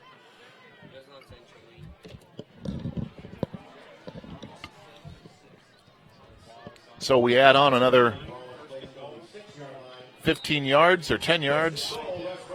First and goal from the 6. probably just go to Tim Williams as my. See what happens here. Low snap. They actually go to Trousel. There you go. That's the same play that Tim Williams scored on in the second quarter. Different jersey number, same result. Touchdown, West Burlington, Notre Dame. Doesn't look like much has changed on the defensive line there. I talked to some of our friends from Central Lee Good group of guys over there. and they said the absence of their wingback, Ben Rooney, number 5, who injured his leg in their game last week, really is evident tonight. He is their number 1 safety. He's also their punt returner, their kickoff returner, and one of their biggest offensive weapons. So I'm sure one man a team does not make, but I can certainly understand that one of their most valuable offensive players is watching from the sideline. That certainly isn't going to help their chances as they try to dig out of a 27-point hole. Hey, we can relate. Grant Riley is leading us in tackles. He hasn't played, I mentioned this earlier, he hasn't played a game and a half, and he still has 8 more tackles than anybody else on our team. So we can definitely relate. Injuries are a part of football regardless of what level you're at. And I know Grant is wishing he was out there with his teammates during homecoming right now, but they're certainly making him proud with a very impressive drive right after the kickoff, straight down the field with the assistance of a late flag on Central Lee, which put us down into the red zone, and a 6-yard touchdown burst by Isaiah Trousel, which leaves us at a 27-0 score and 11 minutes and 9 seconds to go here in the third quarter. You mentioned Grant Riley's out. He is out for the season. I just hope he gets back in time for track. A short kick by Crooks is fielded by Zach Schulte, just a small sophomore, 5'10", 156-pounder. He grabs it and scampers for a couple, brings up a first down, and 10 for Central Lee from their own 38-yard line.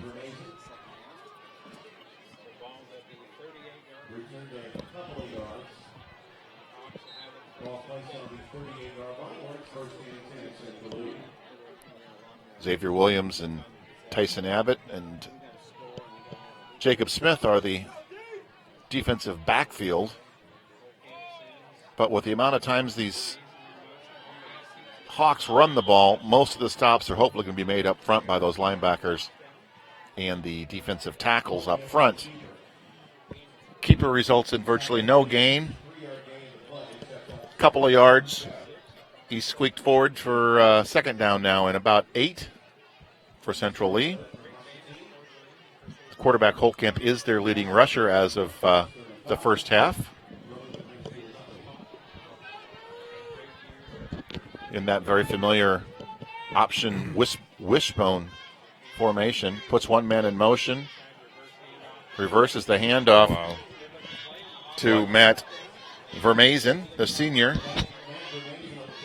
And he is going to get up a little gimpy. It looks like he banged up a ankle or a knee, but looks like he's going to be okay. A little banged up on that play. There's 2 flags on the field. He's going to stay in there after a gain of 8.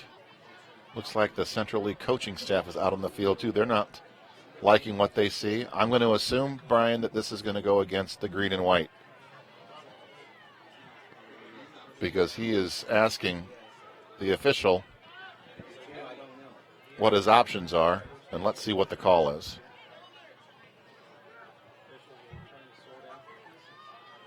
Those officials are being kept busy tonight, that's for sure.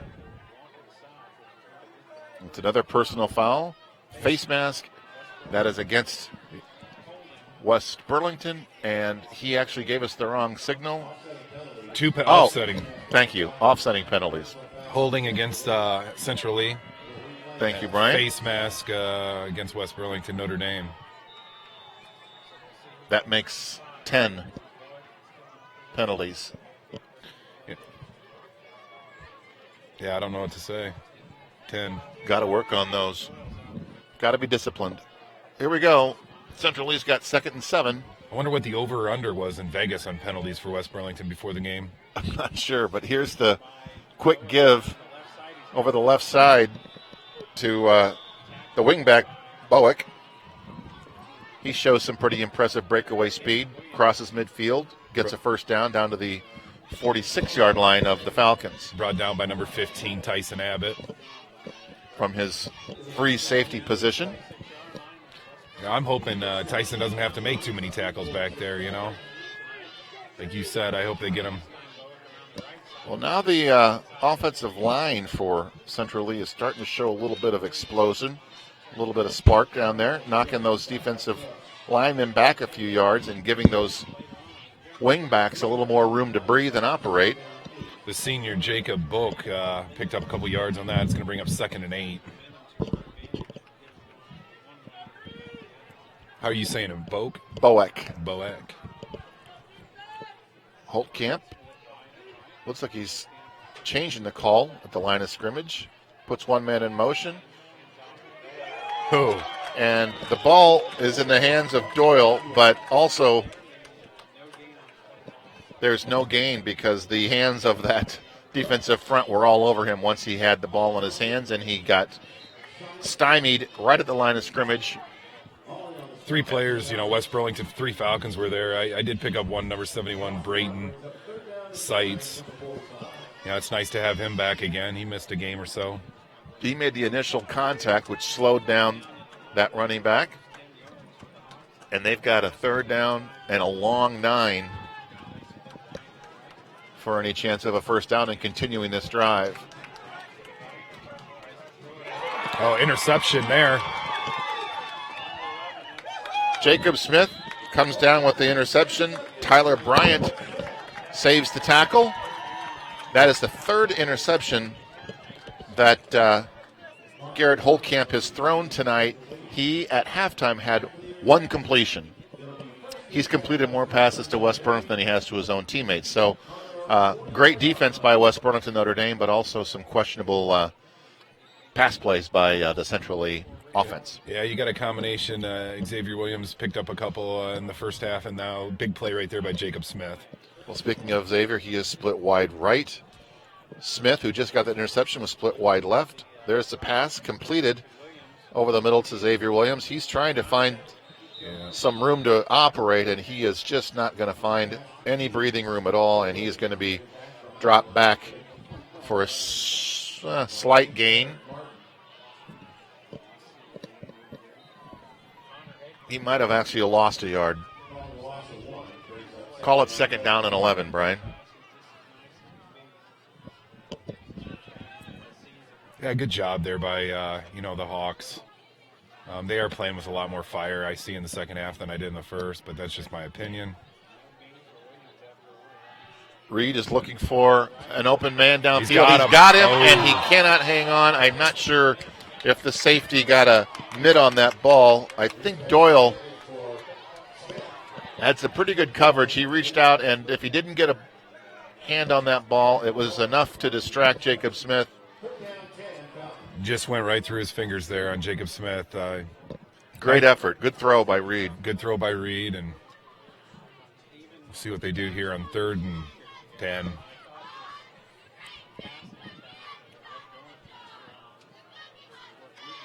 Spencer Ferguson again checks in, and he is split wide side with Siefkin.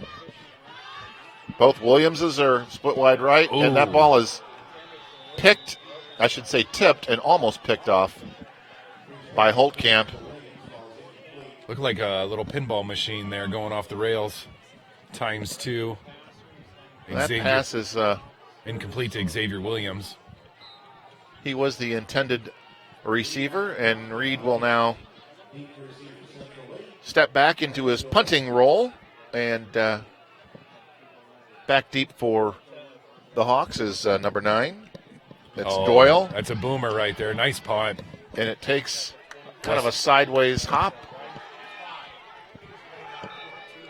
and that'll give Central Lee a 1st and 10 from their own 21-yard line.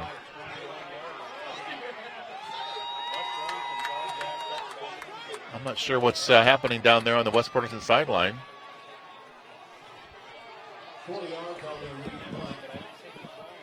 But Snodgrass must have done something right because his players are congratulating him. I'm not sure what he did. I have no idea. I'm glad they're happy. It's homecoming. Shavonte Nelson checks into that defensive front for West Burlington.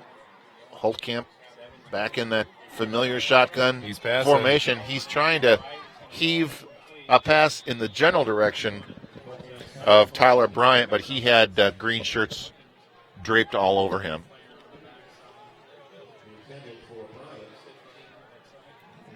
Second down and 10 to go for Central Lee. I'll tell you what, this is exciting. You know, we're 1-4. We're playing a 4-1 team, and we're looking pretty darn good. 27-0, Pee Wee. It's a lopsided contest so far. The West Burlington Falcons are showing great team speed on offense. Their defense has had very little problem slowing down that cross-buck attack, that wishbone option offense that Central Lee has been very successful with so far this year. And that last play went to the fullback, Jacob Bowick. He's a senior. To no avail, though. He got virtually nothing but a face mask full of sod. And he's going to be looking now at a 3rd down and 10 with 6:46 and counting here in the third quarter.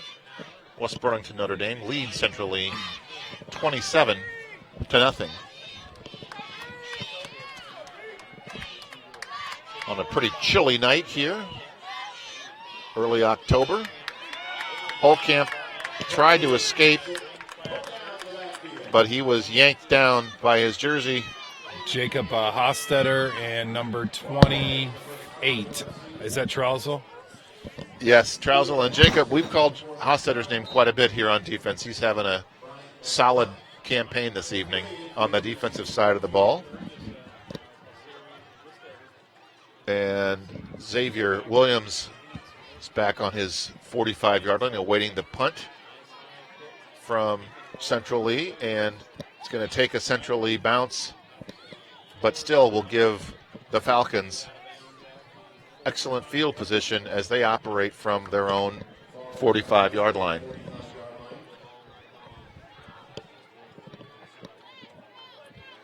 It's kind of interesting to see.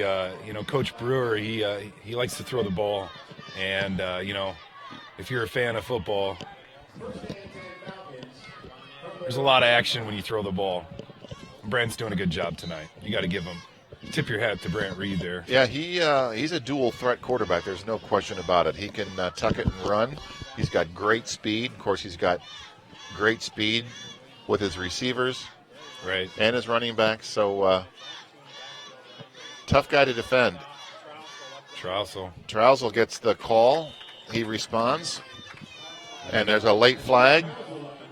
After the play was over, it came from the Central East side of the field. Brewer's going to blow a gasket if it's against. It's holding, and it is against your Falcons. Look at this. Look at Brewer on the line. He's not happy, and you can't blame him. I mean, whoa.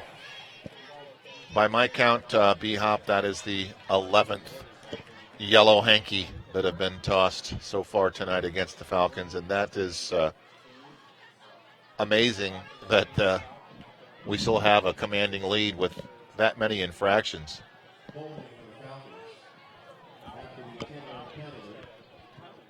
So they'll march off 10 yards and replay that first down from their own 41-yard line. Williams, oh, there you go, is in motion. He gets the kind of the flea flicker, if you will, a little flip toss to him as he came across the the line of scrimmage and had a nice gain around the right side, brought down It's going to be by close to a St. first Clair. down. Yeah, first down there, Falcons. And Tennant made the stop. Good 10-yard gain right there, and he really didn't get hit there. He just put the stiff arm off, pushed a couple people out, ran out of bounds, got pushed out of bounds. Good run by Xavier Williams. And it is 1st and 10 from the Central Lee 44-yard line. Got Williams and Smith split wide left. He's going to throw it in the direction of Jacob Smith, and he is going to take it all the way down to the Central Lee 19-yard line. Nice pass and catch from Reed to Smitty, and it was broken up by St. Clair. Really a touchdown-saving tackle by Adrian St. Clair. That's a 23-yard hookup from Reed to Smith. 1st down and 10 for your Falcons here on homecoming. Brant Reed takes the snap, hands it to Tim Williams. Not a lot there, but he still fell forward. Stopped by Connor Hagmeister. He's a 250-pounder. He's a big boy there up front on that defensive line for Central Lee. Gain of 2 on the play, 1st down and 8 to go. I'm not sure how it can. Oh, there we go. 2nd and 8. That makes more sense, Brian. Check that. 2nd and 8. Xavier in motion. Reed is going to try to scramble for some yardage, but Caleb Moore said, not tonight. He got right in Brant's grill and dragged him down for a loss of 2. Out comes Spencer Ferguson, and in comes Isaiah Trousel for the Falcons. 3rd down and 9 with 4 minutes to play here in the 3rd quarter. He's got 2 wide receivers split out to the left. He's going to throw it. Reed is looking, scrambling. He's got time. Pretty good coverage by Central Lee. He's going to go against the grain, and I'm not sure where he was throwing that. It was in the general direction of Jacob Smith, but there was really nobody home. No, I think he was really throwing that one away. I agree. Yeah. Smart play by Brant. Yeah, there was nobody really over Jacob Smith to intercept that ball. He saw it. He threw it away. Tyson Chandler Abbott checks in to the Falcon lineup as we have 4th and 9. I don't know they're going to go why for we it. wouldn't be going for a field goal I'd here. like We to got see a good Nathan. kicker, don't we? Got a great kicker. Yeah, Nathan Crook's got a lot of leg. It'd be fun to see him kick one. Well, maybe they're going to try to draw Central Lee off sides, or they're just going to go ahead and uh-oh. Bad snap. It rolled up. He's going for it. Oh. Kind of like that pinball machine you talked about earlier, Brian. That ball was batted up and juggled around in the end zone, but it fell to the ground, and we're going to turn the ball over on downs to the Hawks. Just underthrew that one to Xavier Williams, and there was no shot. I don't see he couldn't catch it. Got a quick score from the Major League Baseball wild card. The Royals are up 1-0 early on in that game. Now, good for the Royals. There's 4 ball players that played right here in Burlington for an entire year. And the Hawks take their 1st and 10 right over their big offensive line. That's Jacob Bowick, their wingback, who took the handoff from Holtkamp and gained a couple. Actually, 4 yards to be specific. And we have 2nd down and 6 as that clock winds down to the 3-minute mark. So you got to believe that the Hawks are going to run out of real estate or run out of time here, because you're going to catch 27 points and you've got 2 minutes left in the 3rd quarter. You're going to have to start making something happen here on offense pretty quick. Time's definitely not on their side. You know, like you said, 2:57 left in the 3rd. They're going to need some explosive plays. Brayton Seitz checks out. Looks like he might be shaken up a little bit, or a little equipment issue for the Falcons. Second down now and 11 for Central Lee.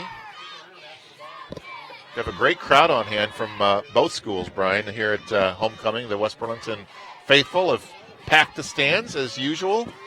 And Central Lee has a nice contingent over there on the other side of the bleachers as well. We appreciate them coming out to watch this game. And the pass by Holdcamp, again, that is another incomplete pass for Holdcamp. But we talked early on in this broadcast about the lack of passing attack for Central Lee, and nothing against the young man, but it doesn't look like he's got a lot of targets out there, as he's only really thrown one completion so far in almost 3 quarters of play.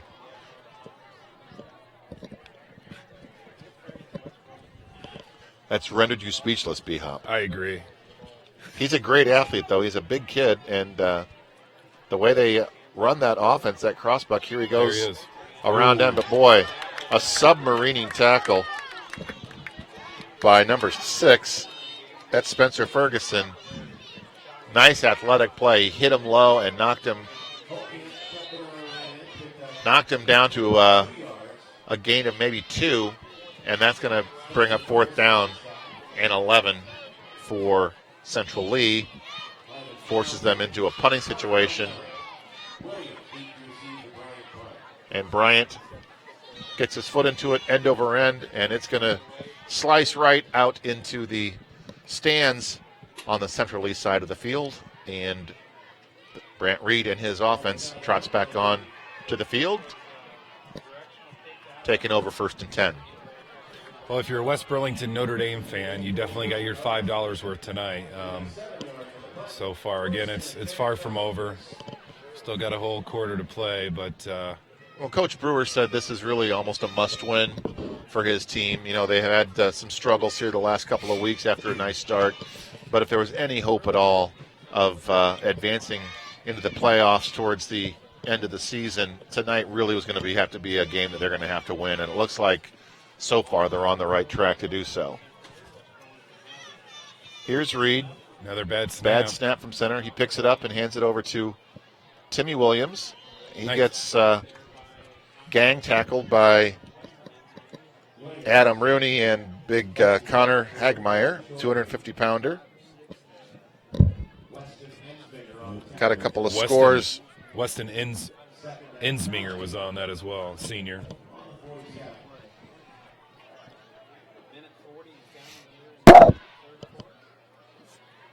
Score from our friends at Burlington High School, who are playing Muscatine tonight with 9 minutes left in the third quarter. Muscatine leads the Greyhounds 35-7.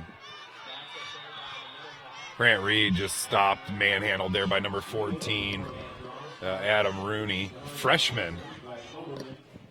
The freshman makes a big tackle. He's had 7 solo tackles and 3 assists coming into this game, and he's had a couple already tonight, so impressive showing by the youngster. I talked to the guys next door to us here from Central Air Broadcasting, and they expect some big things from him to come. Very athletic family. Third down, 9 yards to go. Xavier Williams sprints in motion. From left to right, Reed looks got for a somebody. man, and he's got Trousel, I believe. That's Clay Siefkin, actually. I'm sorry, The Clay tight Siefkin, end. the tight end. Athletic grab. It's a timely first down for West Burlington as the clock ticks down, and we're going to end up with maybe a play or two left here in the third quarter. There's 39 seconds left. That completion stopped the clock. 1st and 10 Falcons now. Nice catch by Siefkin. Hung onto the ball. Another bad snap from center. Yeah, they're gonna have to get that figured out. They're lucky that hasn't turned out to be more of a problem. They've probably had half a dozen of those roll back to the ankles of Reed, which obviously slows down the timing of your offense. So hats off to Brant for picking that ball up quickly and handing it off to the right guy. But whoever that center is, I'm not sure who our center is. You'll have to let me know, but I know that shotgun snap's not easy, but he's going to have to shore that up here as the season progresses. Well, I haven't seen it. I haven't seen that many miscues all season. Well, we're going to take a quick break and step away as we head to the fourth quarter here at Bill Nelson Field with the score, West Burlington Notre Dame 27, Central Lee nothing. $9.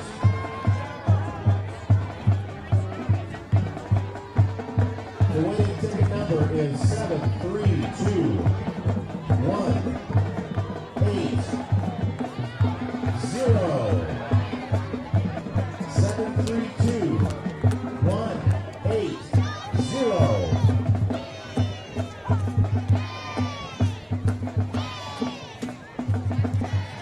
If you got the winning ticket number, please come up to the press box, everybody. 732-180.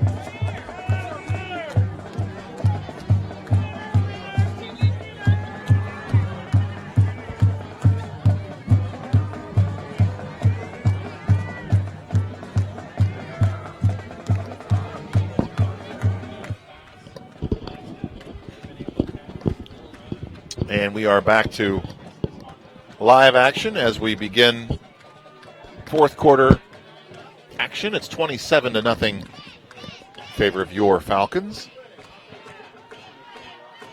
Brant Reed is flanked by both the Williamses, Xavier and Tim. Another bad snap from center. Reed picks it up, looks for a receiver, and he cannot connect with Xavier. The pass was down towards his knees, and Xavier couldn't quite get down and reach it, grab it, and hold on. Tyson Abbott checks into the lineup, replacing Trousel.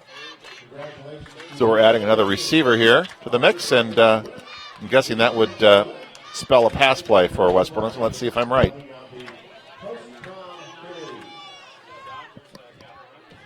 Smith and Williams spread left. They're going to throw to Xavier. He's going to juke a man, and he's going to get dragged down at the 31-yard line. Nice tackle by Garrett Holcamp there.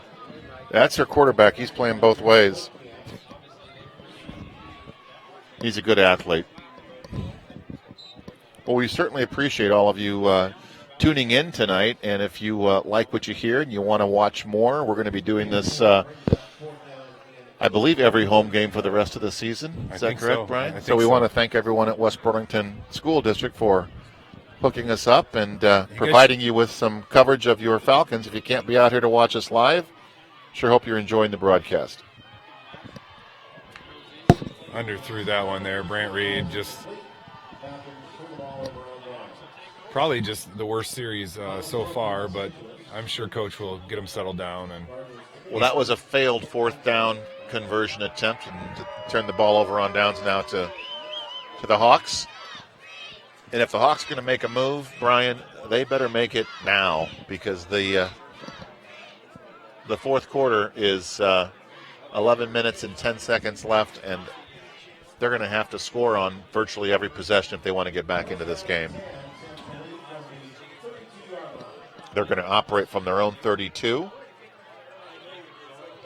And they got a new quarterback in. It's Blake Burgess, number 10. He's going to take over. I don't know if Holtcamp's taking a breather or if he got hurt or they're just trying someone new. Jacob Boak, 30, number 30 PW. How do you say? Boak. Boak. Well, I don't see number 23 over on the sidelines. But Holtcamp did hobble off earlier, so he must be shaken up a little bit. And Barnett gets the call. And he tries to turn the corner, but runs out of real estate and heads out of bounds after a short gain. Speaking of real estate. Stop made by several Falcons. including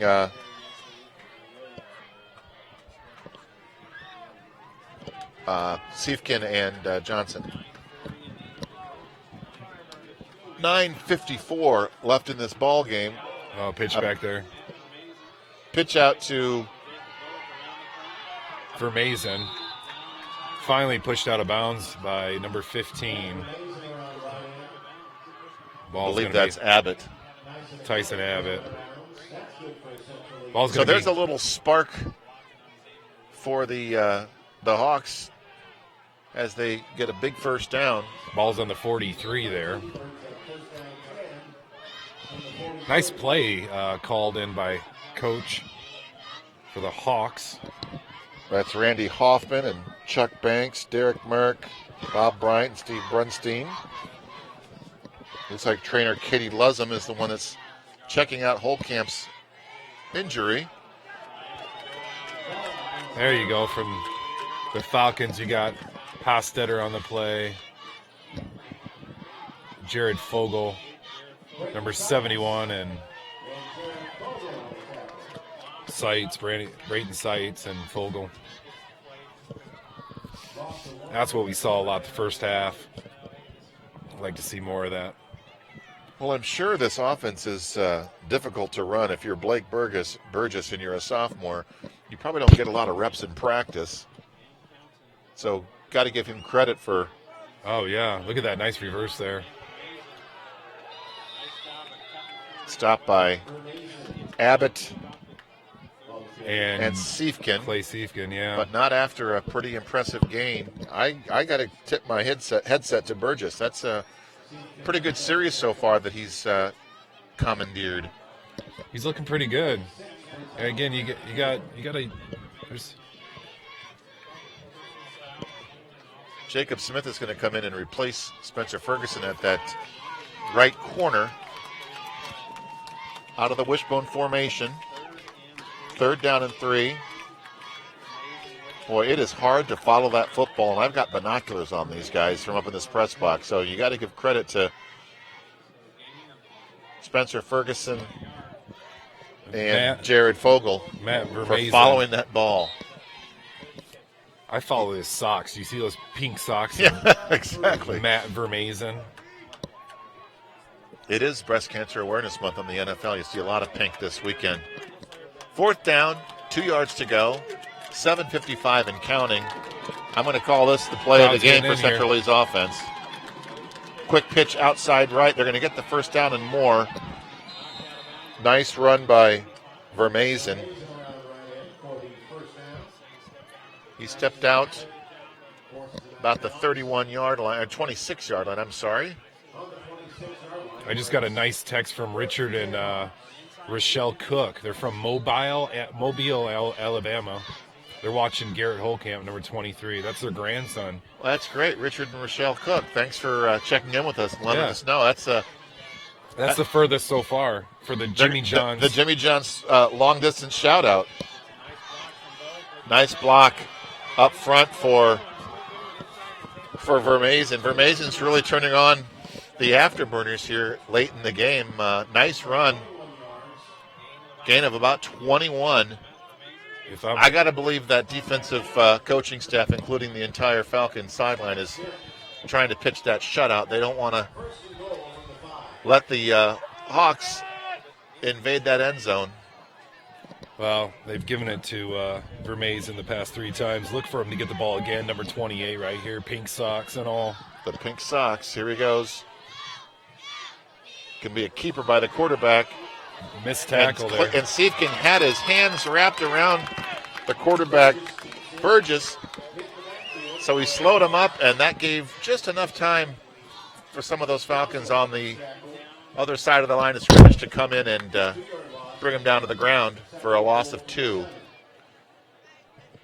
2nd down, goal to go from the 7-yard line. Clock is running, 6:54. Homecoming here at Bill Nelson Field. What a great way to celebrate homecoming if they could shut out the 4-1 Central Lee Hawks. Burgess pitches it out. And what a stop. Unfortunately, I believe the stop might have been aided by Xavier Williams grabbing a little bit of a face mask, it looks like. I think he got some plastic on that for sure. And unfortunately, that might be number 12. That would be the 12th penalty against the Falcons tonight. Hey, while we have a pause and play right here, somebody text me. Let me know how our video is showing. It should be in high def. We're kind of zoomed out away. 319-457-0044. Maybe my friends in Mobile, Alabama can text me and let me know how it's looking down in Mobile, Alabama. That's football country. You talk about football country. Big game tomorrow. Alabama takes on 10th-ranked Mississippi. Ole Miss has never been ranked this high. So if they're Alabama fans, they're going to have their hands full tomorrow. First and goal for Central Lee. Burgess pitches out quick, and he slips and falls. That's lucky for the Falcons. Vermazen couldn't keep his footing underneath him. He slipped and probably lost a yard. Well, you said it. You know, it rained all day yesterday, all night last night. And it could be a little wet out there. We've seen some slip action. Hey, but just, good props to the boosters and everybody raised a bunch of money. This is a brand new field here. It's a beautiful facility with the track. And we have 3rd down and 6. Burgess hands off to Barnett, and he's still going. Tyson Chandler Abbott grabbed him by the jersey and tried to slow his progress, and he did just that, but not before he gained about 5. Crowd's kind of getting into it right here. Let's go green is the chant coming from the Falcon faithful. 4th down and 1 from the 1-yard line. Burgess still at quarterback, replacing Holtkamp. Got a timeout. Whistles will stop play. And the timeout called by West Burlington, Notre Dame. Let's take a quick break, and we'll be back right after these words. What words? We ain't got no sponsors, man. Anybody want to give me a couple grand? I'll give you a shout out right now, baby. Let's go.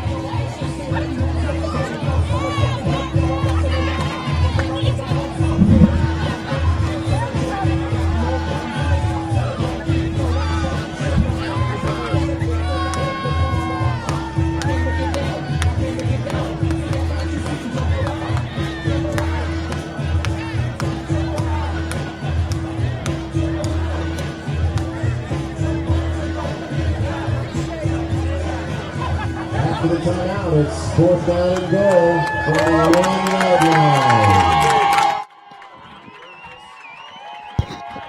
Ryan Burgess barks out the signals. 4th and goal from the 1.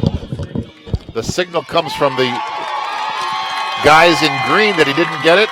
The guys in black and white agree. And the Falcon defense stops on 4th and goal from the 1. You got to give credit to that defensive front for West Burlington. They've been fighting up there all night long and have pitched I wouldn't say a perfect game, but definitely a shutout. And with 5 minutes to go, deep in their own territory, I'm sure Coach Brewer would love to run some clock out and keep that shutout alive, Brian. Yeah, perfect game in baseball. We have 11 pitches, I believe the last time there was a perfect game pitched in Notre Dame baseball history was back in the 60s with Joe Fleming. No relation. He threw a perfect game. I believe it was against Keokuk Public.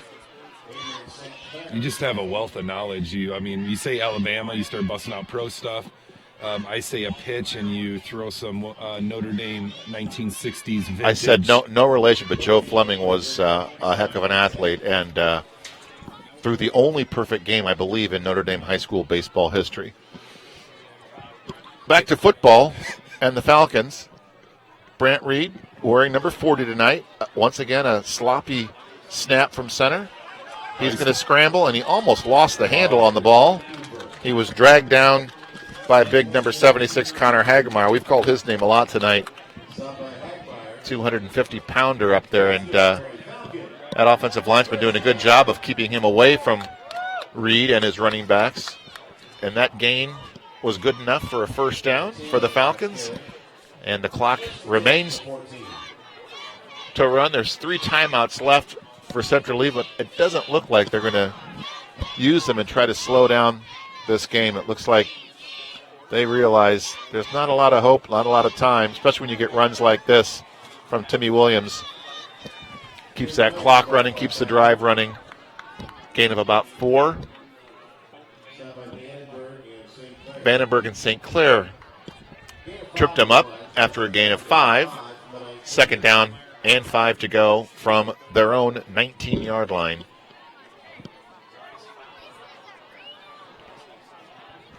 I want to congratulate everybody that was in the homecoming court tonight. Who was the winner? I know Tim Williams was the homecoming king. Do you know who the homecoming queen was, Brian? Yeah. Emily Stockdale. Congratulations to Emily Stockdale. Wow, they didn't call that down. Oh, he did call it down there. Looks like Williams banged up a knee or an ankle or a hip or something. He hit the ground pretty hard and lost the ball, but it was after the whistle had blown. He gained almost 10 yards in the play. And you certainly don't want to see anybody get hurt, especially your leading rusher, Tim Williams. And he is in pain, no question about it. Cramping up there, it looks like. Let's hope it is nothing more than a cramp. They're stretching out his hamstring, so you're probably right, Brian. Let's give a shout out to Great River Medical Center. You know, they provide excellent trainers for schools, not only West Burlington, Notre Dame, but just all across the board. You know, they provide for Wapello and Mediapolis. That's at least what I've been told. Great healthcare system, Great River.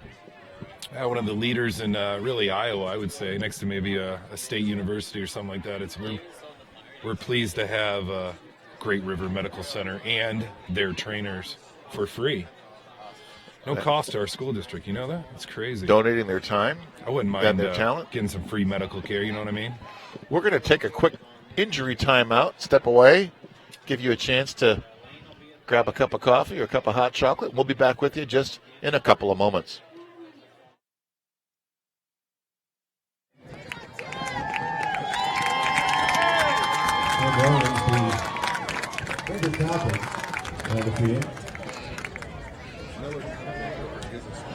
As we return to action, it's first and 10, West Burlington, Notre Dame, on the 30-yard line.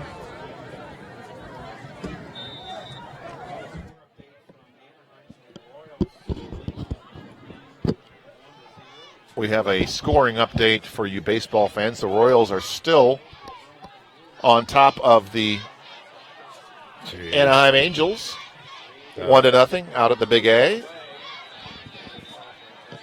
And here comes a penalty flag after Reed tried to throw that ball away. I'm not sure if that's going to be grounding or... It's going to be grounding. He threw it... There was a player probably about 40 yards away from it, so... 42, actually. That would be flag number 12 or 13. I know it sounds like we are repeating ourselves, no, but we're only doing it 12 times though, or 13. Right. So, it's no big deal. That's an automatic loss of down after the intentional grounding call on Reed. So, not a backbreaker with only 3 minutes to play. But it's a big loss. It's second down and a mile for West Burlington, Notre Dame. Isaiah Trousel is in the I-back position. The give is to him. He's got a little bit of light. Nice cut. Makes a cut and slips, but gains his balance and scampers out to about the 15-yard line. Nowhere near a first down. It was, like I said, Third and a mile. I said second and a mile. It is now, after a gain of 6, third and 24. Isaiah Trousel being a sophomore, you can only expect, with Tim Williams graduating this year, they're going to expect some big things for Trousel the next 2 years. And Deshaun Johnson is stepped into a new role on the offensive line, doing a great job after he played quarterback his freshman and sophomore year, I believe, and gained a lot of girth and a lot of size, and they've moved him to the offensive line. He's doing a great job up front.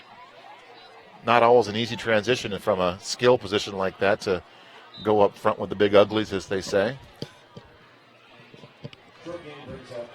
And that is a fourth down situation, and 23.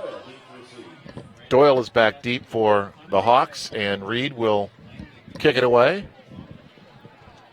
He's got the breeze at his back. Probably delay a game here, Timex says. Oh, no, he's counting. Too many players. Looks like we got too many jerseys out there. And that's not the kind of mistake you want to be making. That's not the your fifth or sixth game of the year. The 12th guy. Seattle has him in the crowd. We have him on the field. Yep. Well, despite some of these crippling penalties, you again got to give Coach Brewer's Falcons some credit for hanging in there and nice punt. Keeping their offense off the field and making the most out of their possessions early on in this game, because the second half has not generated much of anything offensively for either team.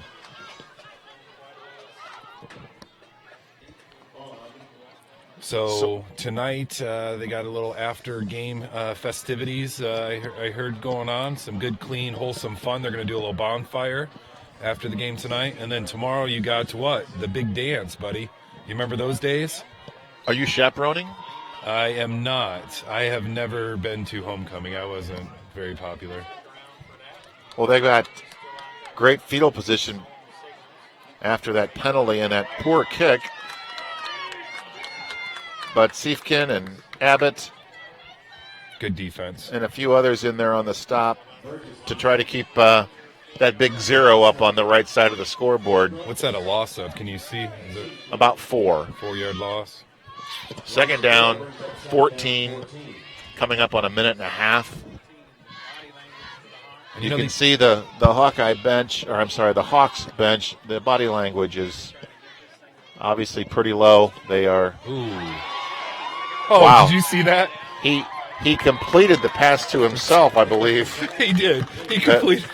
You'd score that Burgess makes an attempt and a completion to himself after the hands of Clay Siefkin. Clay Siefkin knocked that thing up and out of the way and right into his mitts. So, do you count that as a completion? It would be a completion, and one of the few they've had tonight. I don't mean to make light of it. That's a good team. They're obviously good. They're 4-1, but they do run the ball a lot. And it is 3rd and 14, and we are at 59 seconds and counting. So we are going to definitely celebrate a homecoming victory here tonight with the West Burlington Notre Dame Falcons. Burgess spins out to the left, and he is looking for some daylight, and he isn't going to find it. Big number 71, Brayton Seitz was in on that call. Tate Snodgrass and Jared Fogle chased him around for about 20, 25 yards. And that is going to probably do it. I'm not sure they're going to want to line up for another play or not. It looks like Burgess might be shaken up. And they call a timeout with 24 seconds to play. I'm not sure if that's because of the injury to their quarterback or they just want to regroup here, but it is 4th and 18, and the ball is resting at the 38-yard line. Burlington. Updated score from Burlington High School up at Muscatine. What was the score? Did you hear that? 42-7, I believe. Let's listen to those Falcon fans.